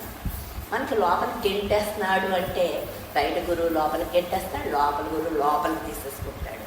కానీ మనం లోపలికి వెళ్ళటానికి ఇష్టపడకపోతే, నాన్నగారు చెప్పేవారు, ఎక్కువ ప్రయాణించక్కర్లేదు, నా చేతికి అందేదాకా లోపలికి, నేను అందుకునేదాకా, నా చేతికి అందేదాకా లోపలికి, అంతవరకు ప్రయాణిస్తే నేను లాగేస్తాను లోపలికి అని చెప్పేవారు. అంటే బయట గురువు బయట పని చేసేస్తున్నాడు, లోపల గురువు లాక్కోవడానికి ఆయన ఎప్పుడు చూస్తున్నాడు. కానీ మనం ఏం చేస్తాం, తానుగా ఉండటం మానేసి ఎంతసేపు ఈ శరీరము మనసుతో కలిసిపోతున్నాం. ఆ మనసుతో కలవకుండా నీకు ఏదైనా సుఖం వచ్చినా, సంతోషం వచ్చినా అవన్నీ మనసుకే, అహంకారానికే, వాటితో కలిసిపోవటం వల్ల నీ అహంకారం యొక్క బలం పెరిగి లోపలికి ప్రయాణించవు. వాటితో కలవకుండా ఉంటే నువ్వు లోపలికి ప్రయాణిస్తూ ఉంటావు. అందుకని చెప్పేసి మనసుతోటి కలవకుండా విడదీసుకోవాలి. ఈ విచారణ మార్గంలో చాలా సూక్ష్మత ఉంటుంది. మన బుద్ధికి సూక్ష్మత ఇచ్చారు నాన్నగారు, ఆ వివేకాన్ని ఇచ్చారు. నేను ఇప్పుడు ఇక్కడ చెప్తున్నాను అనుకోండి, ఒకటే ప్రార్థిస్తాను భగవాన్ని కానీ నాన్నగారిని కానీ, తండ్రి నీ మాటల్లో ఆనందం మా అందరికీ తెలుస్తుంది, కానీ నీ దగ్గర మాటలు విన్నంతసేపు ఉండే ఆనందం శాశ్వతంగా ఉండాలి. ఏ ప్లేస్లో ఉన్నా ఉండాలి, మా ఇంటి దగ్గర ఉన్నా ఉండాలి, ఎక్కడ ఉన్నా ఉండాలి, ఏ ప్లేస్కి వెళ్ళా ఉండాలి అంటే నువ్వు ఇచ్చిన వివేకాన్ని కూడా మేము కాపాడుకోవాలి. వివేకాన్ని కాపాడుకుంటేనే నువ్వు ఇచ్చిన ఆనందంతో పాటు నువ్వు ఇచ్చిన వివేకాన్ని వాడుకోవటం వల్ల ఎక్కడ ఉన్నప్పటికీ కూడా మేము శాంతిగా ఉంటాం, ఆనందంగా ఉంటాం. మనకిది బాగా వివేకం పట్టుకోవాలి. ఇప్పుడు ఎక్కడో చాటు మీ మనసుకి క్లూ దొరుకుతుంది. క్లూ ఇచ్చిన వాడు భగవంతుడు, చెప్పించిన వాడు భగవంతుడు, మనకు అందించేవాడు భగవంతుడు. మన గురువు మనల్ని లోపలికి తీసుకోవటానికి మనకి ఇవన్నీ చెప్పిస్తున్నాడు అనేది అర్థం చేసుకుని మనం ఎక్కడో చాట మనం చేసే సాధనలో మనకి ఎక్కడ లింక్ దొరికితే ఆ వివేకాన్ని పట్టుకుని తీసుకోవాలన్నమాట. ఇక్కడ ఆనందంగా ఉన్నాం.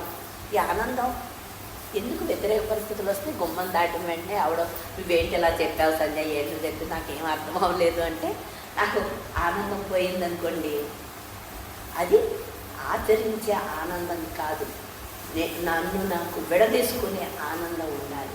ఎవరైనా మీ మాటల మీద ఆధారపడే ఆనందం కాదు, లోపల నుంచి వచ్చే ఆనందం మీద నేను ఆధారపడి ఉంటేనే మీరు అందరూ నాకు అర్థం అవ్వలేదని చెప్పినా నాకేమీ బాధ కలగదు. అర్థం చేసుకోవడానికి కొంచెం టైం పడుతుంది అంతే. అర్థం చేసుకోవడానికి కొంచెం టైం పట్టచ్చు, కానీ ఈరోజు అర్థం అవ్వకపోయినా ఎప్పుడో ఒకప్పుడు మీ ప్రయత్నాన్ని బట్టి మీకు అందుతుంది.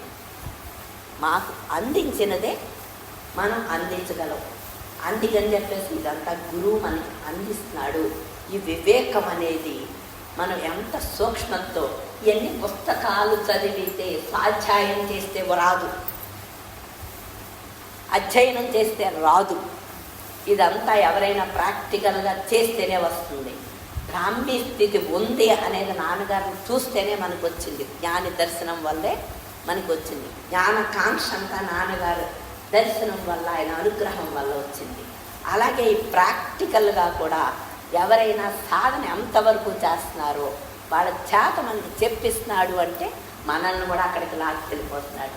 నాన్నగారు మనకి ఆయన పొందిన చైతన్య స్థితిని మనకి పొందించాలి అని మనకి ఎలా జ్ఞానకాంక్ష ఇచ్చారో, అలాగే మన బుద్ధిలో ఉన్నటువంటి దోషాల్ని మనం చదివి అర్థం చేసుకోలేము. ఎవరైనా ఈ శ్రవణంలో ఉన్న ఔన్నత్యం ఇది.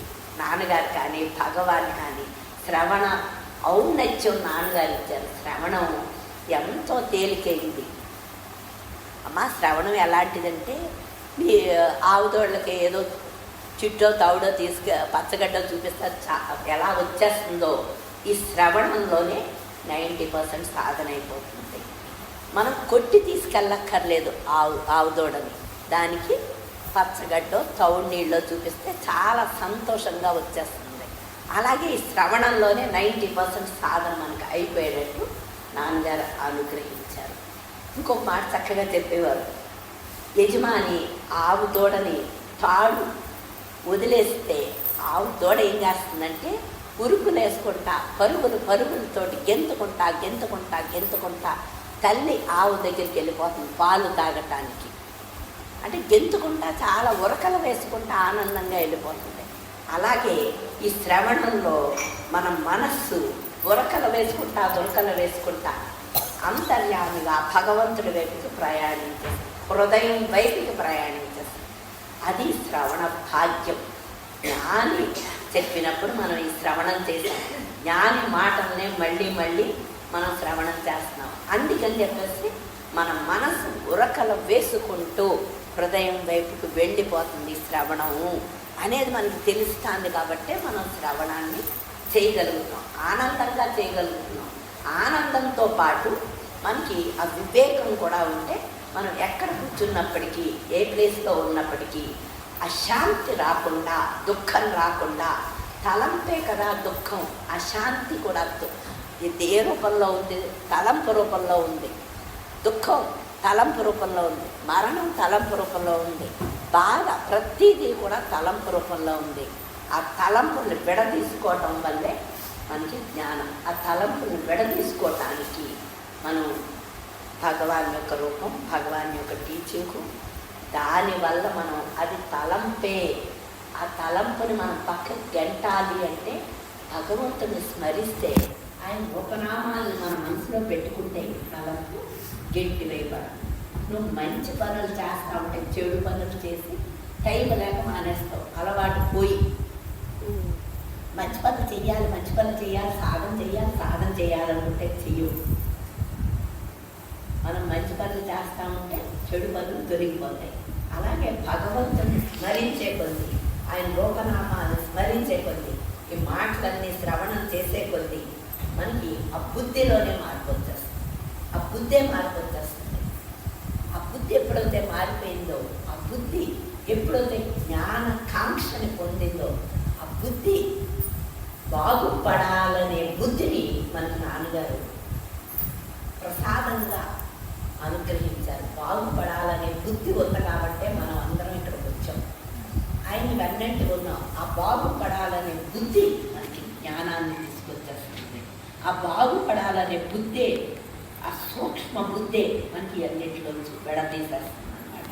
మనం ఎక్కువ కష్టపడిపోకూడదని మన తండ్రి అంతా, అంటే మనం సుఖంగా సంసారంలో మీరు చేసుకునే పనులే మీకు ఎక్కువ అయిపోతున్నాయి, వీటి పేరుతో మళ్ళీ సాధన పేరుతో మీరు కష్టపడకూడదని ఎంత శ్రవణానికి మనకి ప్రతి మాటని ఎంత విడదీసి చెప్పారు.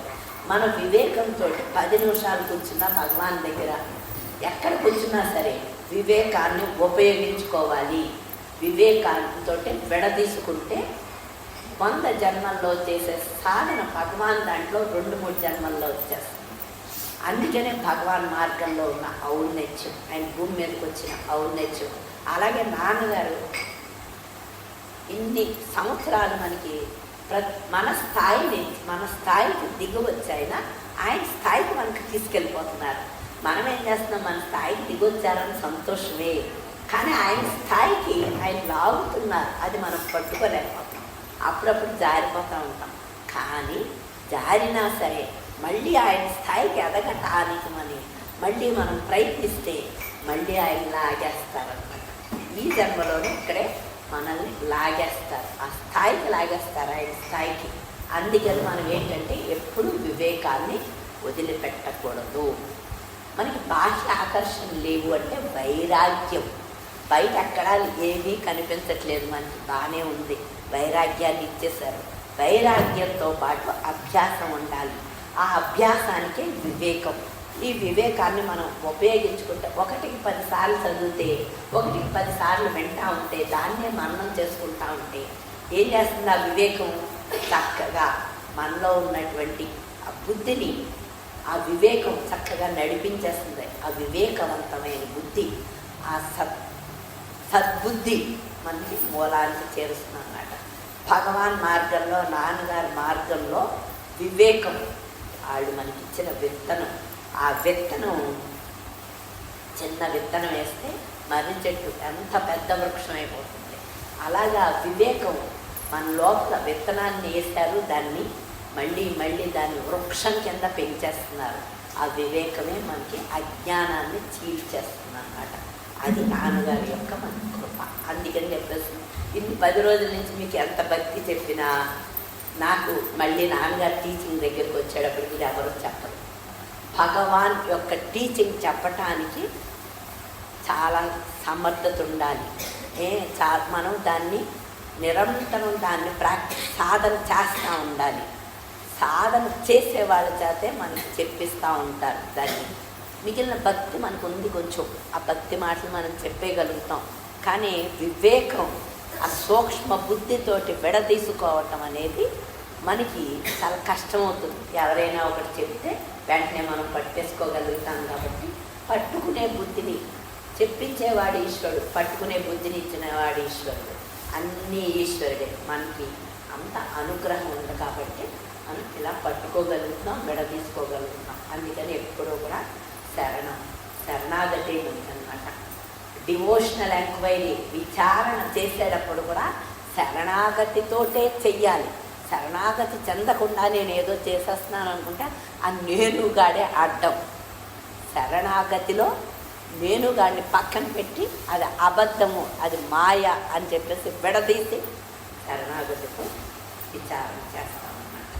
శరణాగతిలో ఉన్న వైభవం మనకి బాగా ఎక్కడా శరణాగతిలో పొరపాటు పడకుండా మనం ఆ విచారణ చేసినప్పుడు శరణాగతితో చేస్తేనే అది ఎక్కడికక్కడ వెలువడిపోతుంది.